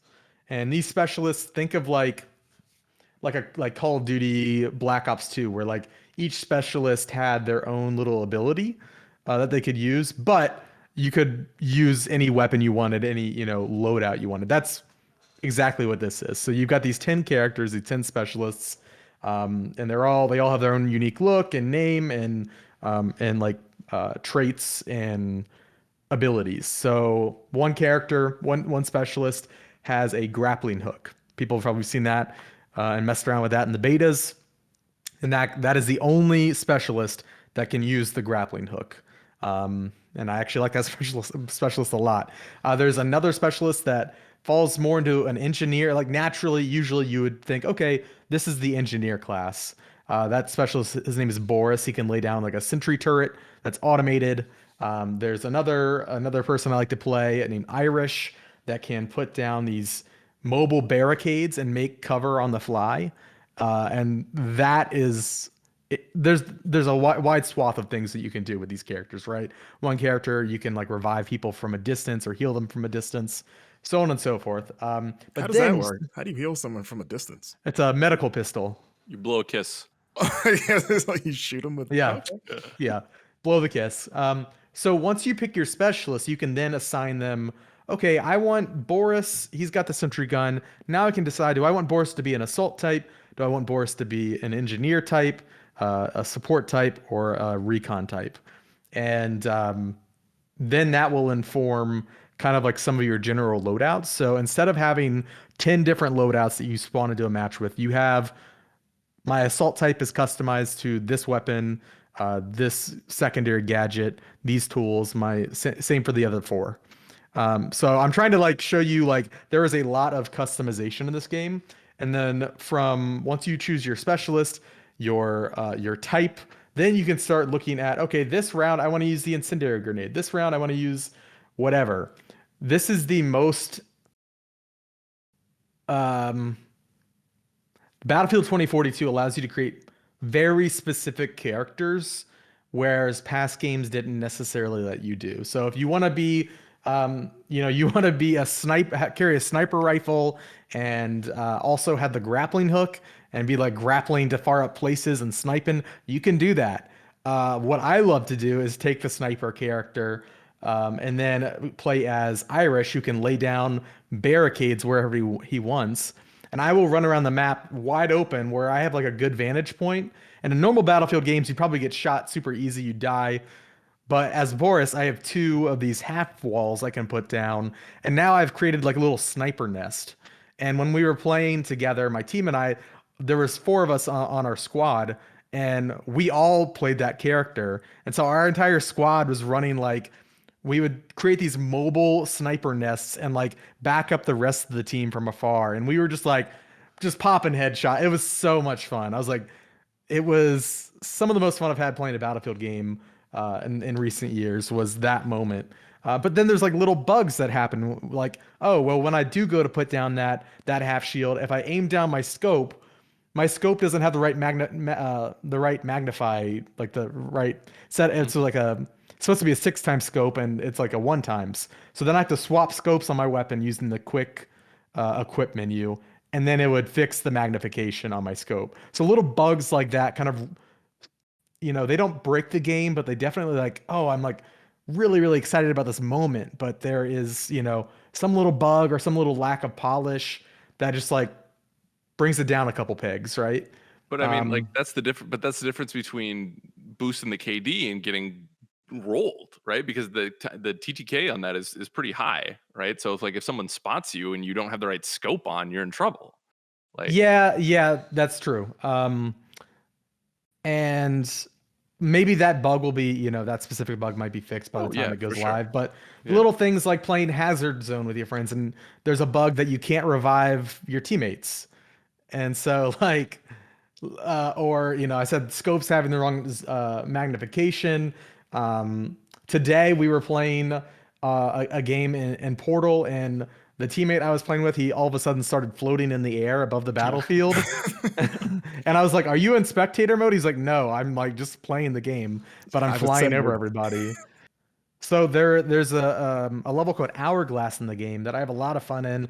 It's, this sand covered city. It's like, think of like a sandstorm has like just like reclaimed part of a city, and there's sand dunes everywhere. And for whatever reason, however they have the nav mesh in the game, when you go to call down like a care package, for instance, normally as long as you're outside, you can call down the care package wherever you want. But the sand, the nav mesh, or like the geometry, the care package like reticle that you have to use to like, oh, if the reticle's red, I can't place it here. If it's green, I can place it here. It would like flash red and green back and forth over and over because like it was getting messed up on whatever, geometry piece of like the little sand was like creating it so that I could not call down the care package. The entire map is sand though. So like I'm just like furiously trying to left click until like I just luck out and it calls in the care package. Little bugs like that are kind of riddling the experience. And some bugs are just like funny little things like my grappling hook, for instance. The grapple, like the rope that is attached to the end of the grappling hook, doesn't actually connect to the gun. It's floating in front of it. Little pieces of things that like, oh, this is clear that this needs a couple more months in the oven. The grappling hook bug, for instance, like that animation doesn't break my game, doesn't hinder my actual gameplay. It's just little things like that that I noticed. It's like, this thing is like getting rushed out the door. Now let's talk about the gameplay. It is fun. I enjoy it. I think Conquest, which is the giant warfare mode that everybody's been playing in the betas, is the worst way to play Battlefield 2042. I don't know why they have made everybody play that mode. It is chaotic. There is no focus because Breakthrough offers the same thing. There's the tornadoes in Breakthrough. There's all of the chaos and the fun, the bombast, but it's focused. It's like old Rush in previous Battlefield games where you have a giant map, but it is segmented off, and each segment has 2 points that you have to attack and claim before the next part of the map unlocks. And so it offers a much more focused Battlefield experience that I was really into. I really, really enjoyed it. I honestly think like get rid of Conquest. Like I just don't enjoy. I think Conquest is like just in general Battlefield at its weakest. I know like people love Conquest, but in this game it just feels so unfocused. It just feels kind of flippant there's always something going on, and I felt like Breakthrough offered this, it's Rush, like I said, and it just offers a focused experience that is very fun because we don't have like you've got these massive teams of 64 players. Because in older Battlefield games, when there were smaller player counts, things were more manageable. You kind of knew where the fight was happening. With 64 players, it's just too much for that mode. And Breakthrough kind of like narrows the scope of what's happening at any given moment and makes for it's just so much more fun. But yeah, there's the maps. I like all the maps. There's 7 maps in the multiplayer mode. Some are better than others, but really enjoy it. I'm trying to roll through all my notes. I'm sorry. I've played a lot of Battlefield the last few days. Hazard Zone. That is the mode that people kept thinking was a battle royale mode. It is not a battle royale mode. It is very cool though. I think this might be my favorite mode that I've played. It's not part of the regular multiplayer suite. You have to load into a separate mode. And it is a squad-focused survival experience. So I think it's something like 32 players, which at first I was like, oh, that seems like not a lot compared to like these 128 player matches that, other people are playing in the other modes. So it's 32 players made up of 4 squads each. And so the whole premise is you are loading into the same maps as the regular multiplayer mode, but there are satellites that crash land throughout the match. And inside of the crash satellites are these pods that have data drives inside. And so it is an objective focused game, and you all spawn in. You can only remember earlier on, I mentioned in the multiplayer how my entire team played the same character and we were making the sniper nests. You can't do that in Hazard Zone. 1 character per team. So if somebody takes Boris, I cannot choose Boris. And so it forces you to kind of diversify your team. And you load in, and there's this tool called the signal scanner. And so you always want to have one of your teammates carry it with you. And so you load in, and one teammate pulls up the signal scanner, and you're looking around the map for like these general... They're like circles through this scope, and it's like almost like heat signatures of like, okay, there's a data drive like 200 meters away, or over here there's a cluster of 3 data drives, but it's 600 meters away. Which one do you guys want to go for? Okay, let's go for the one that's closest. And so when you get to these areas that have I'm just going to call them crash sites. When you get to these crash sites, there are AI enemies, and they're called opposing forces. So if you played Fortnite in the last year or two, you will know what I mean, where there are like these points of interest that have really tough AI enemies that are guarding it, and there's some sort of like loot or treasure at that spot. That's like the closest analogy I can say for this. And so you got to get in there, you got to wipe out the occupying forces, you got to go in there and get the data drives and get out. But all of the other teams have these same objectives as you. And so you could like be like, oh, I wiped out the AI enemies and we're like going for the data drives, but now there's 2 squads they're up on the giant ship. They've got the high ground, or they're rushing in on a vehicle. There's just there's so much happening, and it's this push and pull of like, or rather risk and reward. Like, do we want to be the ones who like try to engage and go after these data drives, or do we want do we want to wait and see if another squad goes for it and we like ambush them? It's like a really, really fun mode that once you collect data drives, there are two extraction points throughout the match. There's an earlier one, that's the first extraction. So think like Division, the Division Dark Zone, where whatever you want to get out of that mode, you have to extract and survive with it. And there are two times throughout the match that you can do that. You could go on the first wave, so you're going to get less stuff, but it's probably less contested than the final extraction wave. But what we always did, we were always greedy, and we're like, we're gonna play out the whole match and like wait for the final wave, because we can get, maybe we could only get like 4 data drives from the first wave, but now we have like 10. And if we die, there are no respawns in this mode, unless like your team can call you in, like kind of like Call of Duty Warzone. If you die, you're kind of waiting for your team to like get the thing that they need to call you in. And so it's just like this, the whole mode, Hazard Zone, is just like full of tension, and it suddenly becomes almost like a stealth, like PUBG sort of like tactical, like map awareness is king. We're not just running in flippantly and just guns blazing. Like, it's a very tactical experience. It's really cool. And if you do manage to successfully extract, which like the extractions, a giant helicopter comes in, and it has like, you have like 15 seconds to get on board, or you die and you lose all your stuff. And so it's this like rat race of everybody trying to get onto, the helicopter before it takes off. But like, I was able to sneak onto a helicopter. There's a whole team on there, and I was able to like wipe them all out. And suddenly like the helicopter's mine. There's like so many like white knuckle, like down to the wire moments in Hazard Zone. It's really cool.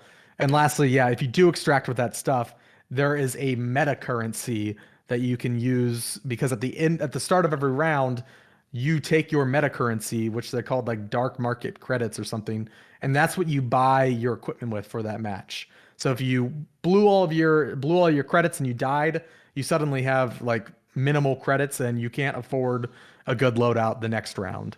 So that's kind of like what Hazard Zone is. And yeah, any questions so far? I'm almost done. There's a lot. There's a lot. Yeah. Keep going Okay. unless you need a breather. I would, it sounds cool. I'm curious, like, what more your feelings are, right? Like, where do you, like, you said Hazard Zone is cool, right? But like, where does the good and the bad come in elsewhere, Yeah. I dig the mode a lot. The firefights are really intense, like I said. There's lots of, strategic maneuverability. Like at one point in time, we were playing on this like rainy map, and like visibility is really low. And we were like, there was a like a power supply area, like giant antennas and like electrical boxes, and that's where the pod, the crash site was. And we had like wiped out all of the dudes, and as we were going to get the data drives, 3 other squads roll up, and suddenly like we have to like back off and like, go on this like, okay, well, we're gonna try to take this hill. Let's put down what we can. Let's like fight these guys off. And like you've got all these like very organized, like tactical moments, and then like a 5th squad just comes barreling through all of it in like a vehicle, and like just in classic like chaotic Battlefield style, and like they get blown up by somebody like throwing an RPG at them. Like, Yeah. That's amazing. It's tactical, it's stupid. It's got the best of like the Battlefield moments. I really like Hazard Zone a lot. I think it's, the more I think about it, probably my favorite way to play Battlefield 2042. Nice. There's a cool, like I said, that meta system is like, okay, I want to perform well in this match because my character is on the line. Like if you go on a win streak, you like unlock special things for your character. But if you lose, your streak is over.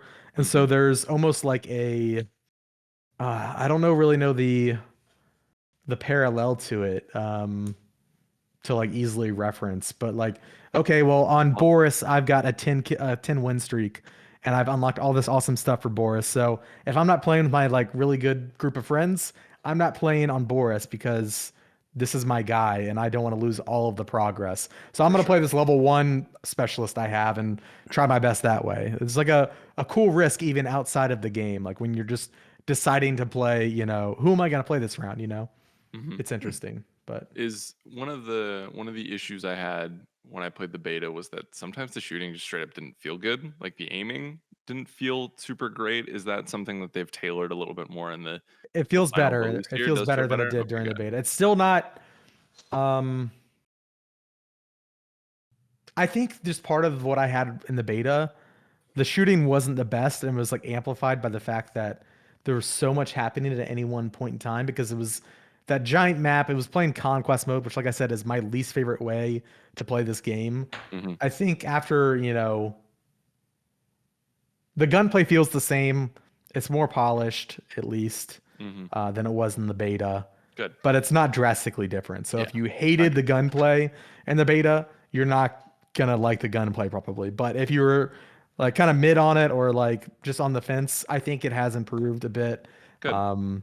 That's good to hear. There were during the betas, I had a lot of points where I'm like, that guy should be dead right now, but he's not. Or I didn't have as much of that in this review event. So I think the last thing to talk about is Battlefield Portal. And Battlefield Portal, like I said, it's the custom game thing. And there's two like kind of aspects of Battlefield Portal. It comes with 6 classic maps from the Battlefield series. So Battlefield 3, you've got the Caspian border and No Share canals. Battlefield 1942, you've got Battle of the Bulge and El Alamein. And then Battlefield Bad Company 2, you have Arica Harbor and Valparaiso. And you can play those 6 classic maps as they were back then with 4K assets. Like they have preserved the experience, and you know there's little small quality of life improvements like being able to ping things in Battlefield 1942 and like using some of the more using better communication tools that Battlefield has now than it did back then. But it feels like those old games. It's using the same classes as those old games. It's the best way to like I don't know, it just feels like a time capsule, right? It's really neat. And I had a lot of fun playing Battlefield 1942 especially. And so in that way, Portal is this look back at old games. This is probably the closest we'll get to like a remastered version of those old maps. And it's really neat and had a lot of fun with it. There's the other side of Portal, which is the custom, I would say glorified custom games with matchmaking. So, okay, I want to play on this Battlefield 2042 map with guns from Battlefield Bad Company 2. Let's do it. And that's about where I'm at with it right now. It's just kind of like, okay, we played a free-for-all match on a giant Battlefield 2042 map. I did not enjoy it. I thought it was very boring. Battlefield is not meant to be played in a free-for-all setting. It was just chaotic and not good. And then they showed us like, okay, well, we're going to modify the rule set for the next set of custom games. And it's still free-for-all, but now everybody only has rocket launchers with 1 rocket in it. And in order to reload your rocket launcher, you have to jump 5 times. And so you've got all these rockets going off and then people like jumping 5 times trying to reload their gun. That sounds fun. Yeah. That sounds like something for me of like, I'm just going to do the dumbest You possible don't care about your matches. KD. Let's After about 30 minutes, I was like, I'm over this though. Like, oh, the 30 first minutes. match, Yeah. it was novel. It's like, haha, this is funny. And that's kind of like what Battlefield Portal is. If you want to seek out those weird experiences, you can make them yourself or find, you know, community features, the ones that DICE curates, and that's there for you. I think it's the worst way to play Battlefield 2042, except for that section of classic maps that you can just go to. I'm in the mood to play Battlefield 1942. Let's go play those 2 maps. I could play that for hours. It was so much fun. On Bad Company 2, it was demon mode, and I was throwing C4 on all the vehicles and just like running the vehicles into crowds of enemies and blowing the C4 up because you can't do that in games anymore, in the Battlefield games anymore. Yeah. Down to the little details of like not being able to prone and Bad Company 2. Like the original rules as those games were have been maintained for Portal. Yeah. And I kind of feel like they should just like have like a separate like Battlefield Classic. Like you've got the Hazard Zone, you've got the All Out Warfare, you've got Portal. Add like a fourth one that's just Battlefield Classic. And like go almost like a Master Chief Collection. And I hope that that's the route they go because I think there's 6 classic maps at launch. That verbiage makes me think there will be more down the line. I would love for Portal to just become, instead of a custom game, that custom game generator that's kind of forgettable, I would love to just see it morph into more of a portal back to Battlefield of old, right? So we'll see what happens post launch.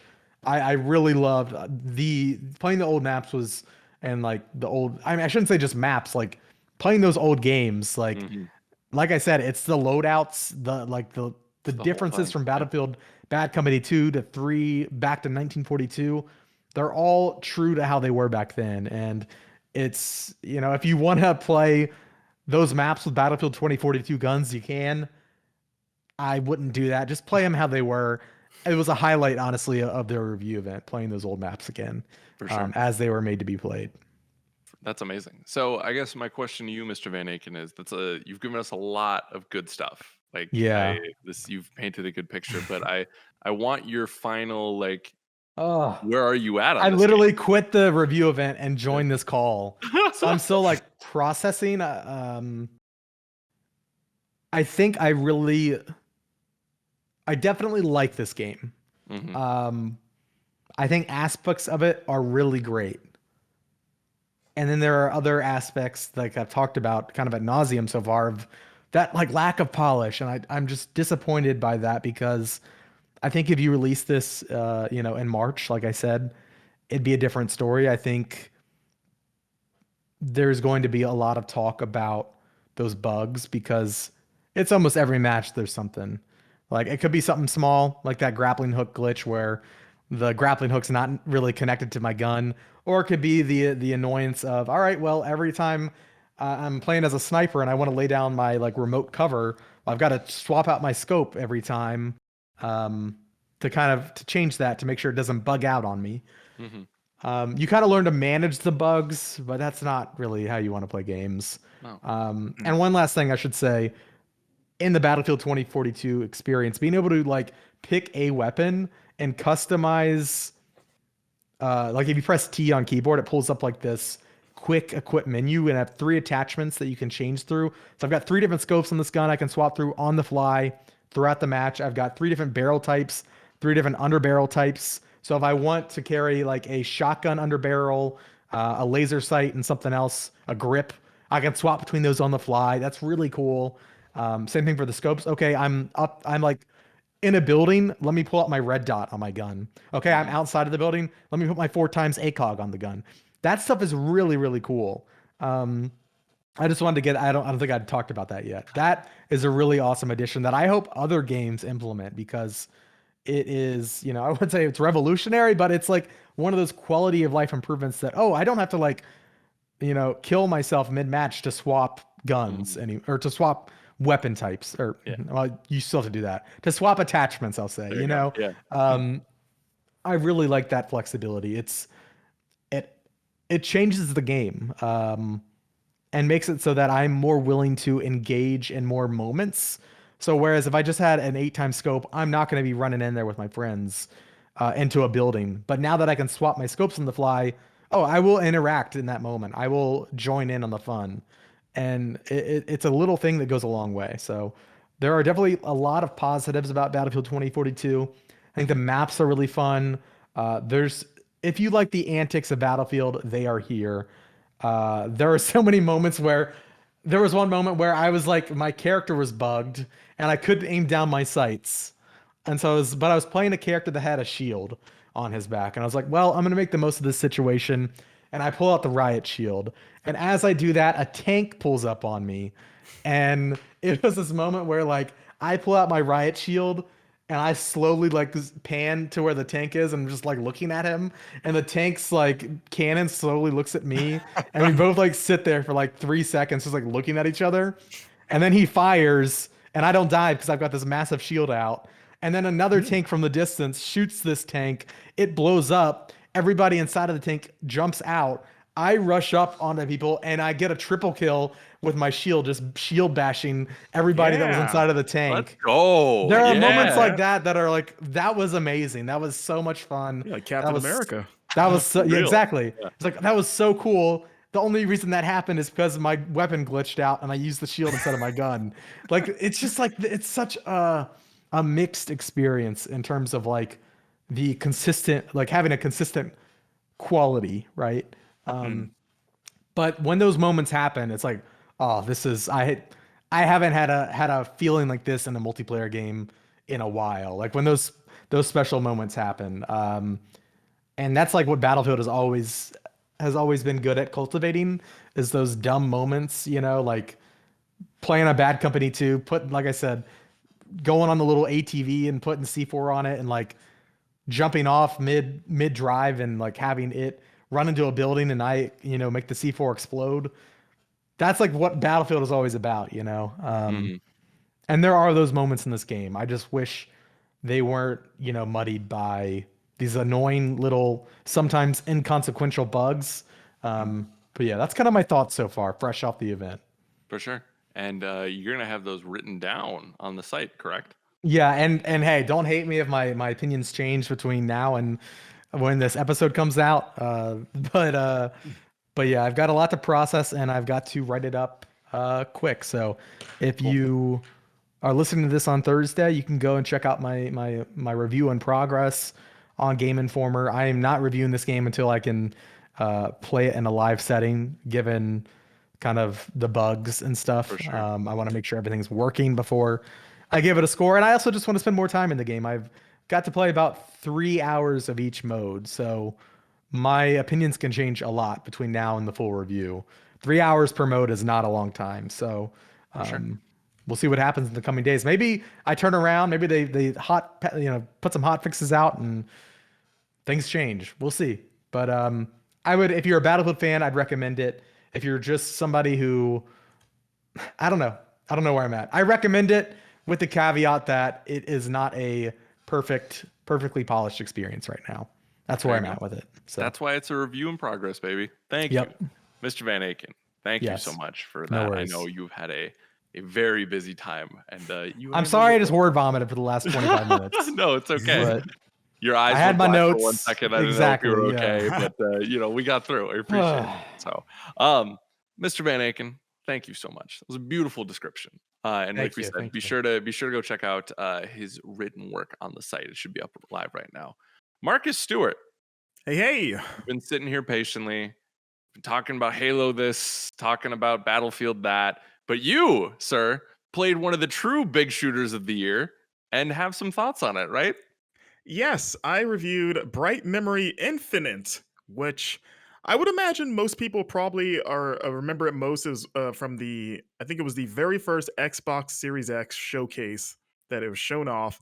It is by a Chinese studio called FYQD, and it was preceded by a kind of prologue chapter that was just called Bright Memory that was only on PC.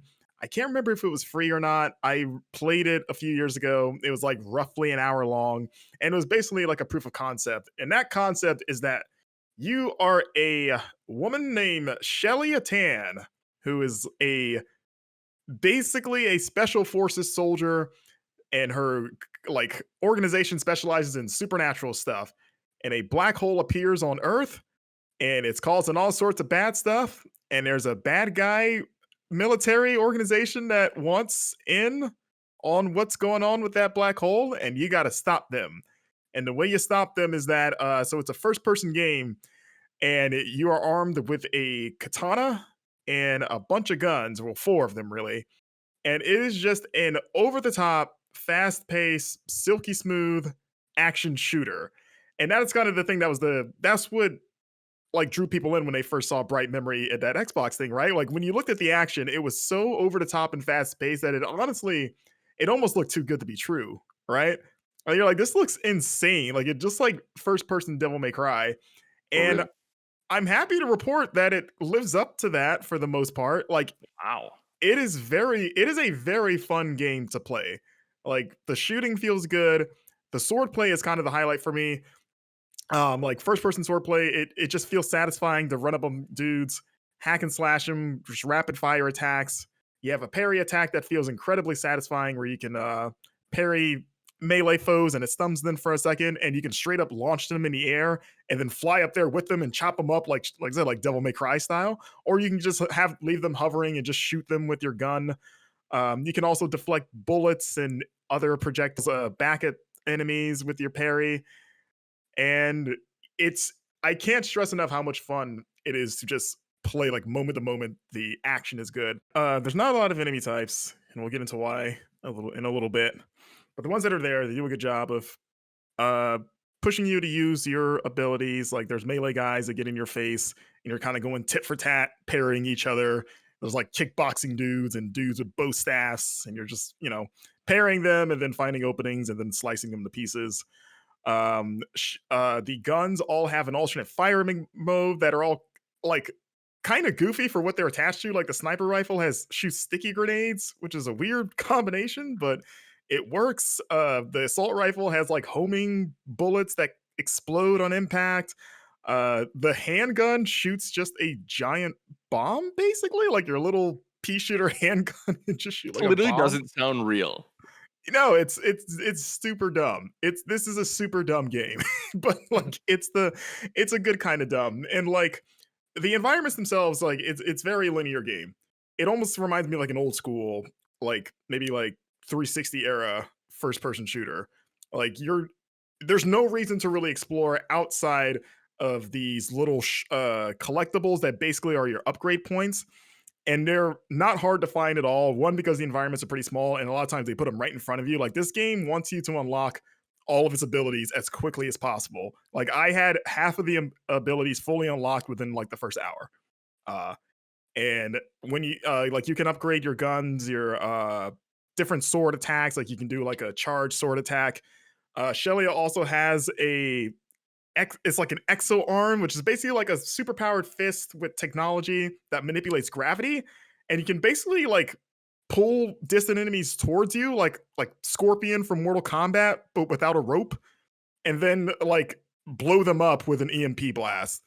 And when you upgrade that thing all the way, it is like almost like OP in a fun way, because you can pull dudes from like almost across the map in some circumstances.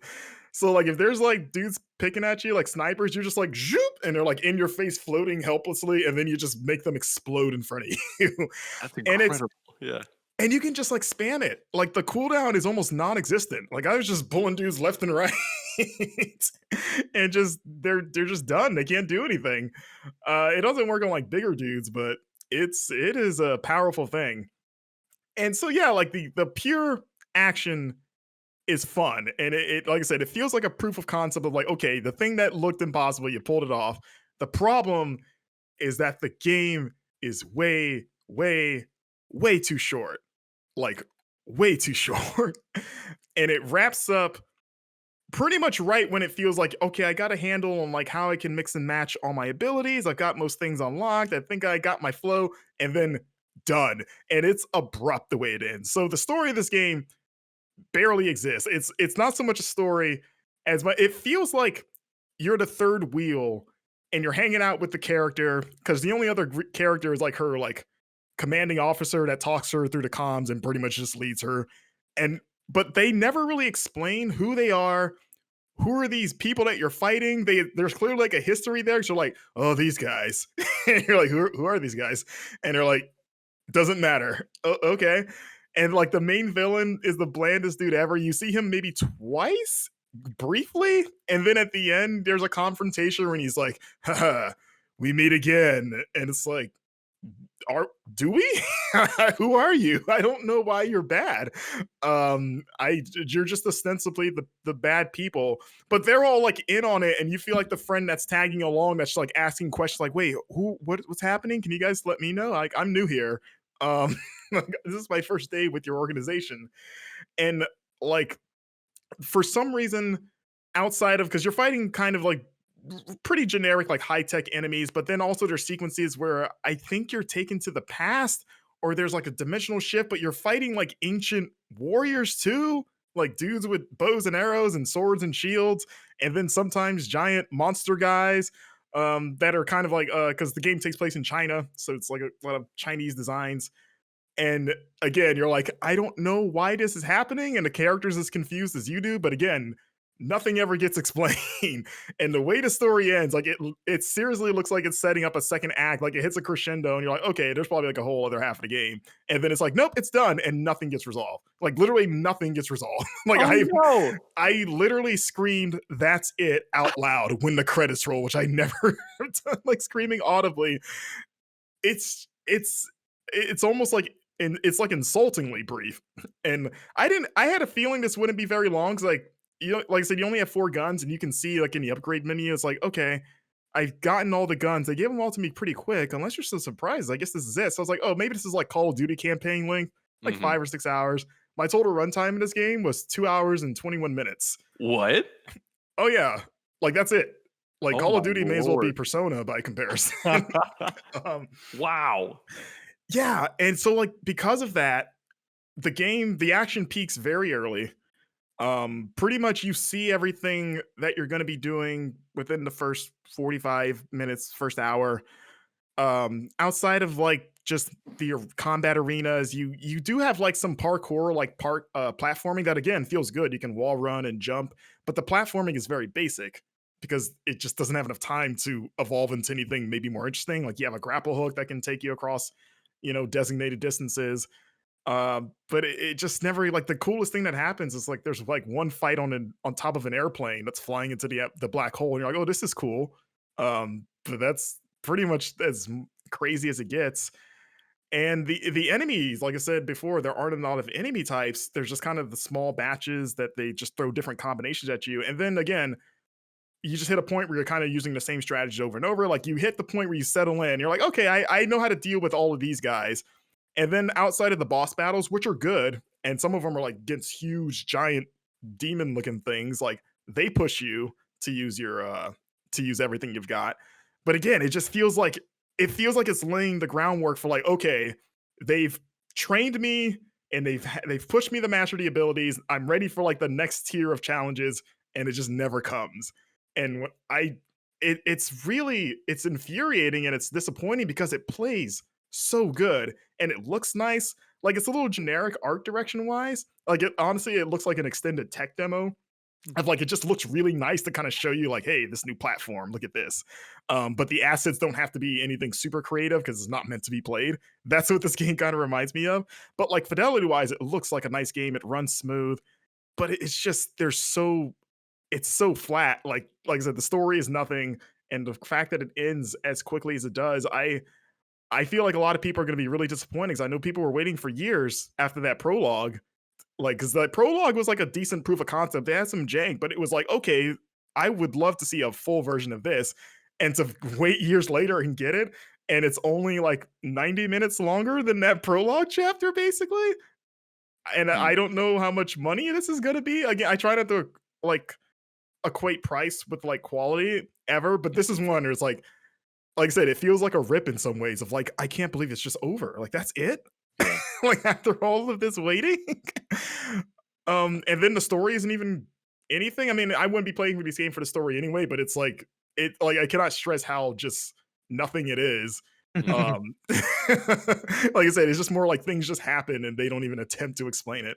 It always struck me as more of a tech demo than like a fully fledged experience. Just like all the trailers, and like I remember seeing this like in like Unity or it was like the Unreal or Unity forums back when I was like messing around with game dev stuff, and I always remember this the dev was always like people would always like look to it as like this really cool thing, and it is really impressive. Yeah. Don't get me wrong. It just always struck me as like, oh, this is a really cool proof of concept. Yeah. Yeah, And as someone that's that went what to it's game made. design school, it looks like something like a friend of mine would have made, and we would have gathered. We're like, man, that's real nice. You know, like that, I could see a full game of that. Like you got an hour out of this, man. How much time did that take? And I'm not saying that this wasn't a hard thing to put together. I know them. I think they've been working on this game for 3 years. It's just, Yeah. It's really impressive for, a small team putting together. yeah, it's just, it feels like, in my mind, it almost feels like they were more worried about proving that this did exist and that it was as good as it looked. And it is, but then not fleshing it out into like a more complete adventure. Because I would love to play a longer version of this. Like, I don't mind short games. I think games should be as long as they need to be to tell their story or do whatever they got to do and get out. But this, like, I felt like the legs had just been cut out of it. And I was like, just left wanting more. I was like, oh, there's so many things they could have done with this premise because the mechanics are sound. Mm-hmm. And yeah, so I'm just more disappointed than anything. But I'd say it's worth playing. I don't know how much it costs. It's hard. It's kind of a tough game to recommend. Like anything beyond a certain like maybe 20, it's like if you want to spend 2.5 hours with a really fun little action thing and don't play it on mute basically because you literally won't miss anything, then cool. But like 40 or something dollars, if that is what it is, then it's like. But I think and it's only for PC. For now, it is coming to Xbox and PlayStation 5, not last gen, only current gen consoles later this year, allegedly. That's still unclear. It's still tentatively 2021. And it wouldn't surprise me if this was a Game Pass game, just because Microsoft was kind of the publisher really pushing this game and promoting it. So I don't know if there's any like deal there. This strikes me as like this would be a great Game Pass game or the perfect Game Pass game for how short it is. But yeah, I'd imagine you want another game in this format. Like, hopefully they make what they need to make on it, and maybe they're giving more resources to kind of flesh this thing out because it seems really interesting. Mm-hmm. Yeah, I want people to play it just to get a handle on like the controls because it like I cannot stress how much fun I was just having just killing dudes and whatever. Mm-hmm. Yeah. But Yeah, less time than a James Bond movie or the more recent James Bond movie.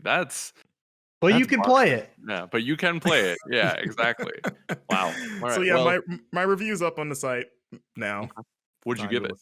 A 7. Okay, Yeah, 7's good. 7's good. yeah. Like I said, that's my main concern is just the length and the dumb writing. And, Yeah. But the mechanically sound game. You could literally here's what you're gonna do. You're gonna get this on Game Pass. You're gonna put on this podcast, and then by the time this podcast is done, you'll be finished with. You played the game. Memory Infinite. You can erase this podcast. Yeah, exactly. Which actually has BMI if you shorten it. Which I don't know. I thought that was funny as I wrote it. I was like, oh look at wow. that. Grow BMI. up, Alex. Yeah. Alrighty. Well, fascinating stuff, gents. The lot of ya. Thank you for bringing this to the podcast today. We're gonna take a quick break. Then we're gonna do some housekeeping and community emails. How about that?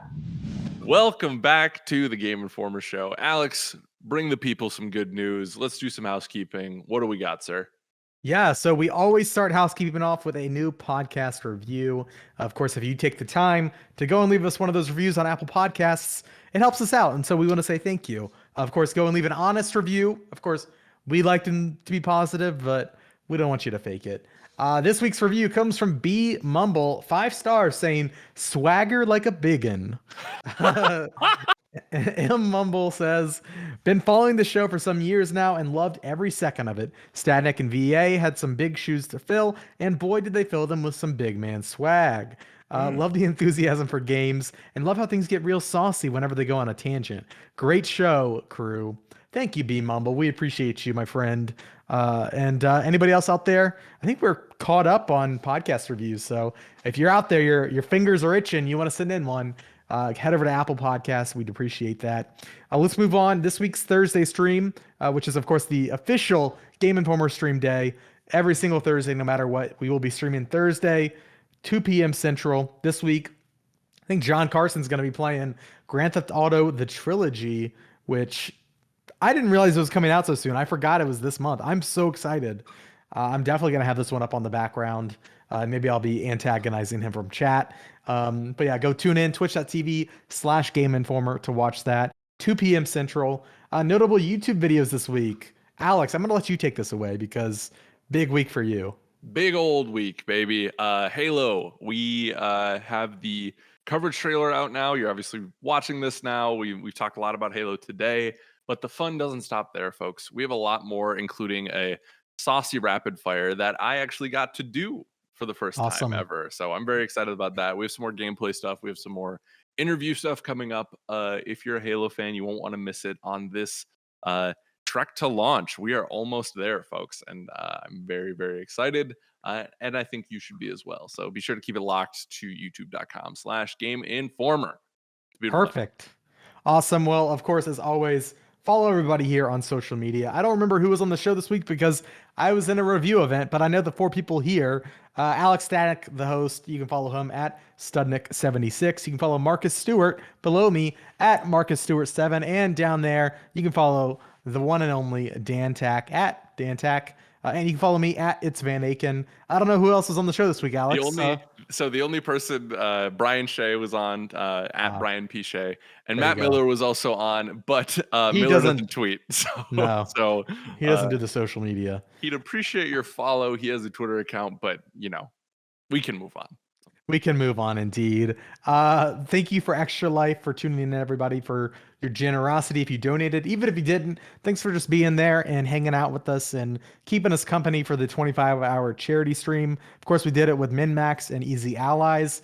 It was a lot of fun. It was my first time meeting any of those Easy Allies folks, and they were really nice. And it was a great time. We raised over $52,000 for Gillette's specialty children or Gillette Children's Specialty Healthcare in St. Paul, Minnesota. There's a lot of words there, and I always get the order wrong. Correct. But it was for the Children's Miracle Network, and Yeah. we supported our local children's hospital in St. Paul, and raised over $52,000 with the help of the community. Which not only were people helping donate, that we got to 52 because of people like Bob Buell and Zach Pliggy, who actually did their own streams and raised their own money too. So I really wanted to give a shout out to them and anyone else who did. I know I'm missing a few names and I apologize, but thank you anyone and everyone who made that happen. It was a fantastic Saturday and Sunday, and that's the most money we've raised in a while. So I'm ecstatic about that. So thanks. It was awesome. I think our goal was 50K.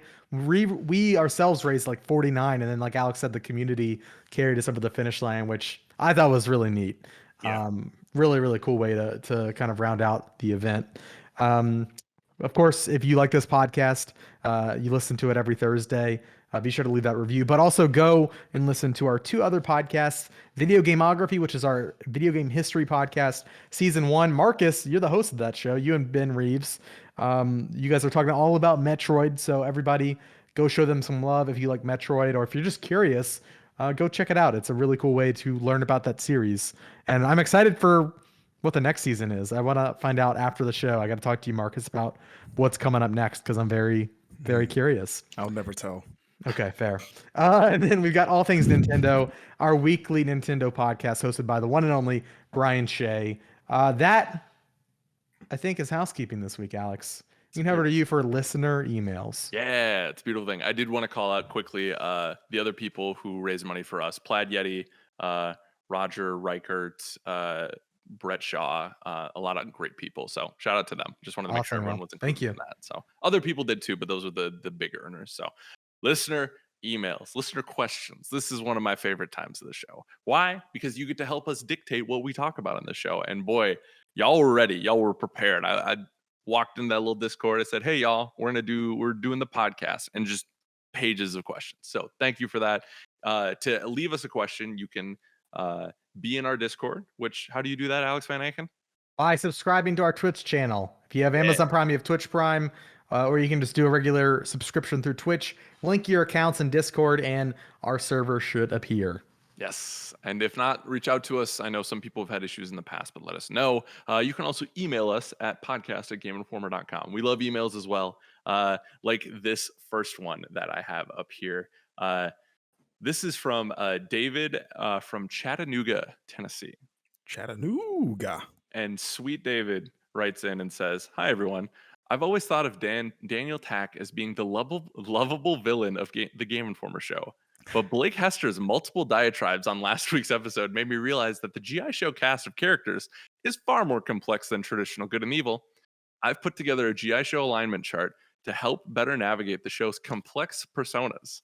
I've spent thousands of hours putting this together, and I greatly appreciate your feedback. All right, so I have the alignment chart pulled up, and I'm going to make a game out of this because I want y'all to start to guess. Because if you're unfamiliar, the alignment chart is from D&D, right? It is the lawful good, neutral good, chaotic good, lawful neutral, true neutral, chaotic neutral, and then lawful evil, neutral evil, chaotic evil. And is there one spot for every person, or is it even more nuanced? Or is multiple people in multiple slots? Nope. So there's one per slot. All four of us are on this, mixed with some other people in the GI office. I can either give y'all the names on here, and we can slot it. Sure. Okay. So us four are on it.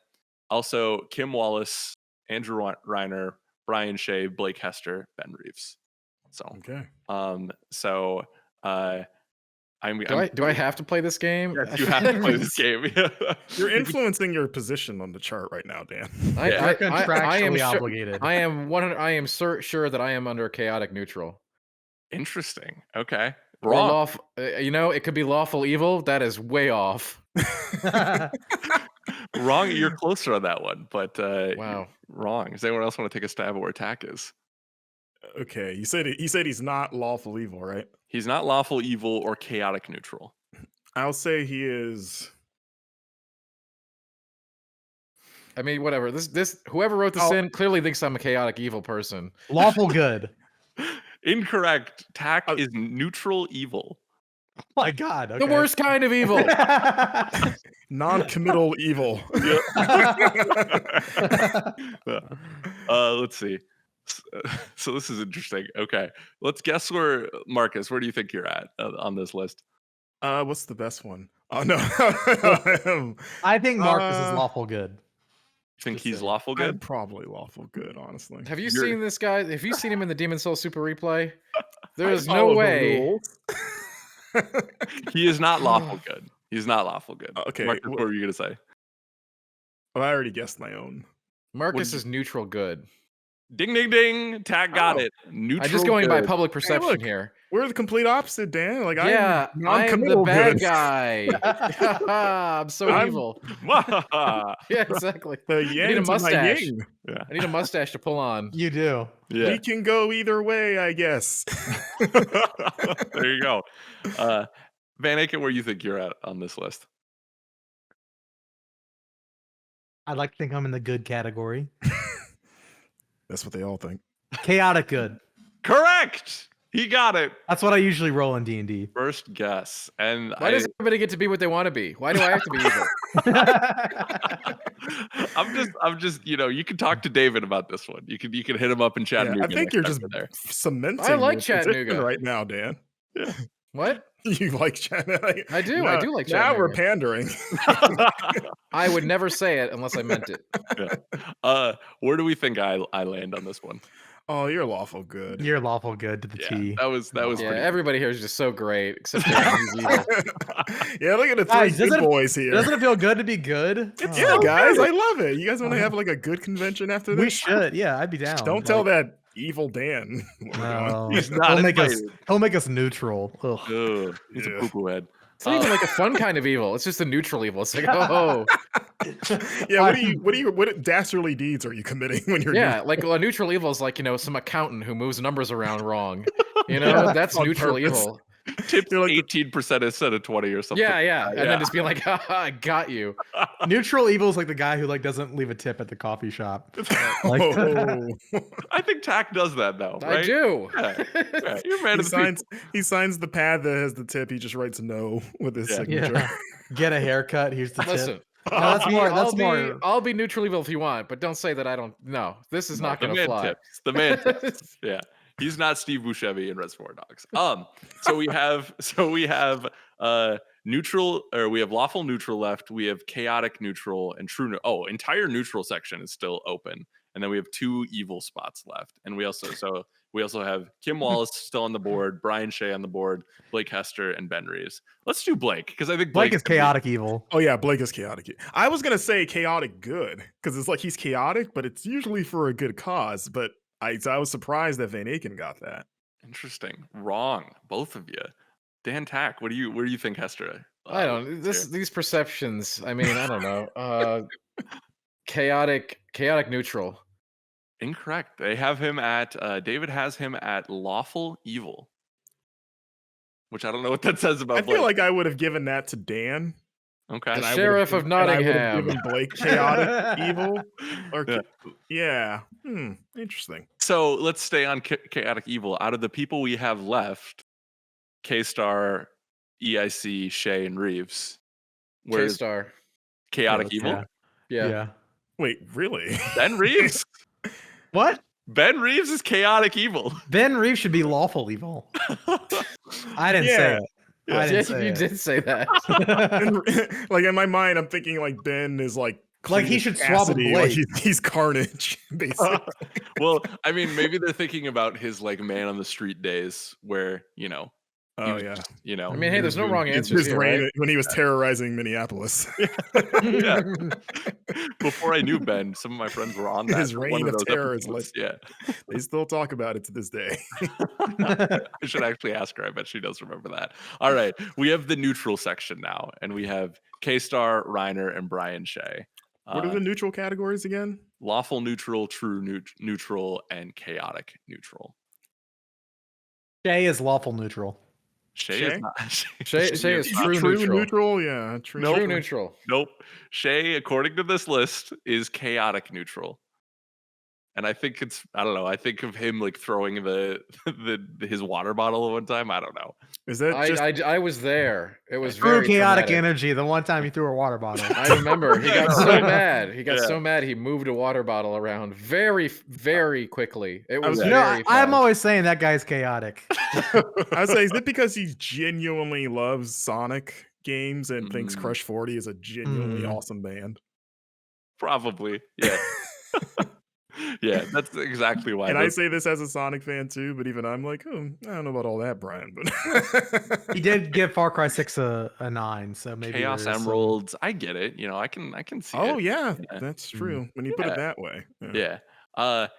Where's K-Star at? You have this is a 50-50 shot. See, All right, what do we got? I would have maybe leaned chaotic neutral, but now I'm like, It's either true neutral or lawful neutral. I'll say true neutral. Lawful neutral. Tax lawful got neutral. it. Tax got it. I keep having to remember, like, this has got to be how, like, the laser eye of only the podcast on the world. So, Exactly. Yeah, exactly. Then finally, Andrew Reiner, true neutral, which is good because he's the boss, and I think he needs to be. For You that. gotta toe that line. Yeah. Yeah, exactly. So, we'll Gotta have find no out. opinion at all. Let's all get T-shirts with our Neutral. alignments on them now. There we go. yeah, let's not. Let the world know.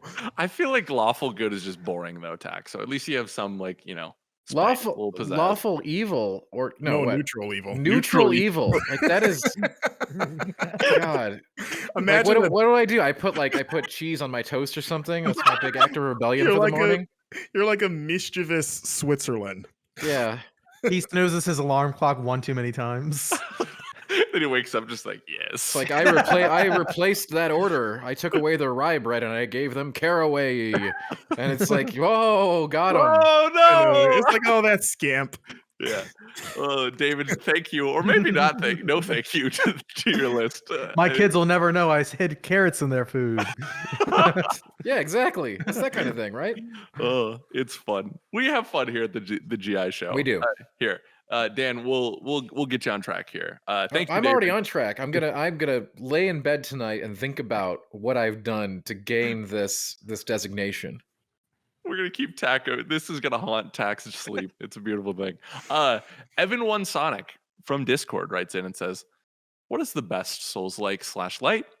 And does Elden Ring have the possibility to become the new best?" And if you An easy question. We get that one a lot. The best one is Bloodborne by a lot. It's really, really good. It should be your first one. Although if you don't want to play on PlayStation, if you want to play your first one today, your choice should be Dark Souls 3. Not because it's the best, but because it's the most streamlined experience and polished of all the Souls games. And then if you want something that isn't Souls at all, but still really fun, Sekiro might be your choice. But anyway, it's Bloodborne, and I already talked a little bit about the Elden Ring earlier. It absolutely has the potential. Obviously, I have not had hands on the final thing or anything, but everything that I have seen says this will be From Software's best game yet. And yeah, I do not know what could happen that something, right now, this thing is looking at me as game of the year next year very, very handily. But obviously, anything can happen. We got time, and you still haven't played God of War Ragnarok yet, so there's hope. Yeah, that's totally gonna beat it. Hey man, careful. We can't. Let's save this catching of hands for next year. Never mind. Anyways, yeah, I think that's pretty cut and dry. I don't know. Does anyone else want to chime in with that? No, I'd probably Bloodborne. I'd say maybe number 2 for me, at least Sekiro. Okay. And by the way, there wasn't any shade on God of War. I liked God of War. No, I know. But I'm just saying how much I'm on the Elden Ring wagon here, if you will. Yes, I definitely. think the best way to play it is Dark Souls Remastered on the Nintendo Switch, and then get it with Joy-Cons. I would disagree with this. That's by far the best. Yeah, one Joy-Con, right, turns sideways. Yeah, Oh, yeah. Got to use those shoulder buttons. Even better. I think if you actually want to spice it up, leave it in your car in Uptown Minneapolis, and then get it stolen. So that's an even more fun wrinkle that you can add to that. That's Real the real life. Dark. That's the real Dark Souls. It's like losing your souls when you die, and you just recover lose it. hundreds and thousands of dollars worth of camera equipment with it too. Anyways, Wow. yeah. How do you still work here?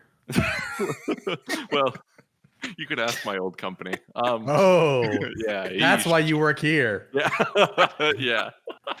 Like I left my job in the car too. Yeah, exactly. I guess my only contribution to this is of what I've played. I think Demon's Souls PS5 is probably my favorite of what I've played, which is very limited, and I think that is very good. So, and I'm excited for this. I'm excited for Elden Ring to possibly be the best. So, wrapping it up here, Senator J from Discord, Your Honor. What's a game you think will narrowly miss your top 10 list? We talked about it a little bit last week, but we're coming up to Game of the Year, right? It's fastly approaching, and I like these kind of questions, getting us prepped and ready.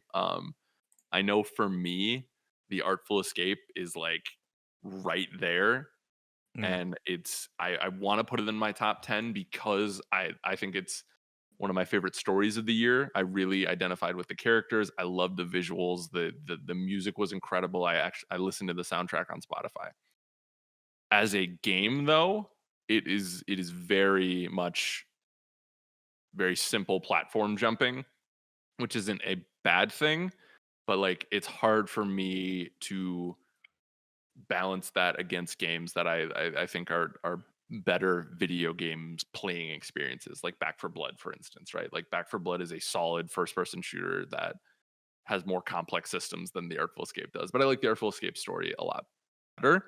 So it's hard to manage, but I think Artful Escape is probably just gonna fall out. So, which is a bummer because I love that game. I think that game is phenomenal. So, Marcus, how about you? This is hard. I'm still forming. I have like a tentative top 10. And I don't have a game of the year. This is proven to. I think this is going to be one of those years where like a lot of things can kind of take it. There's no clear like number one for me. Maybe Hitman 3. That was my first Hitman game ever. Never played any of them, but I had a great time with it. And that was like the first big game of this year. That was like late January. So I'm like trying to keep it in mind for like game of the year because I know those earlier games have a tendency to maybe lose out to recency bias. But I made a tentative top 10 recently, and like that's like out of all the games that I left out, like there were some that were like, oh, this was really good, but I'm comfortable not putting it in. That was one of the ones where I was like,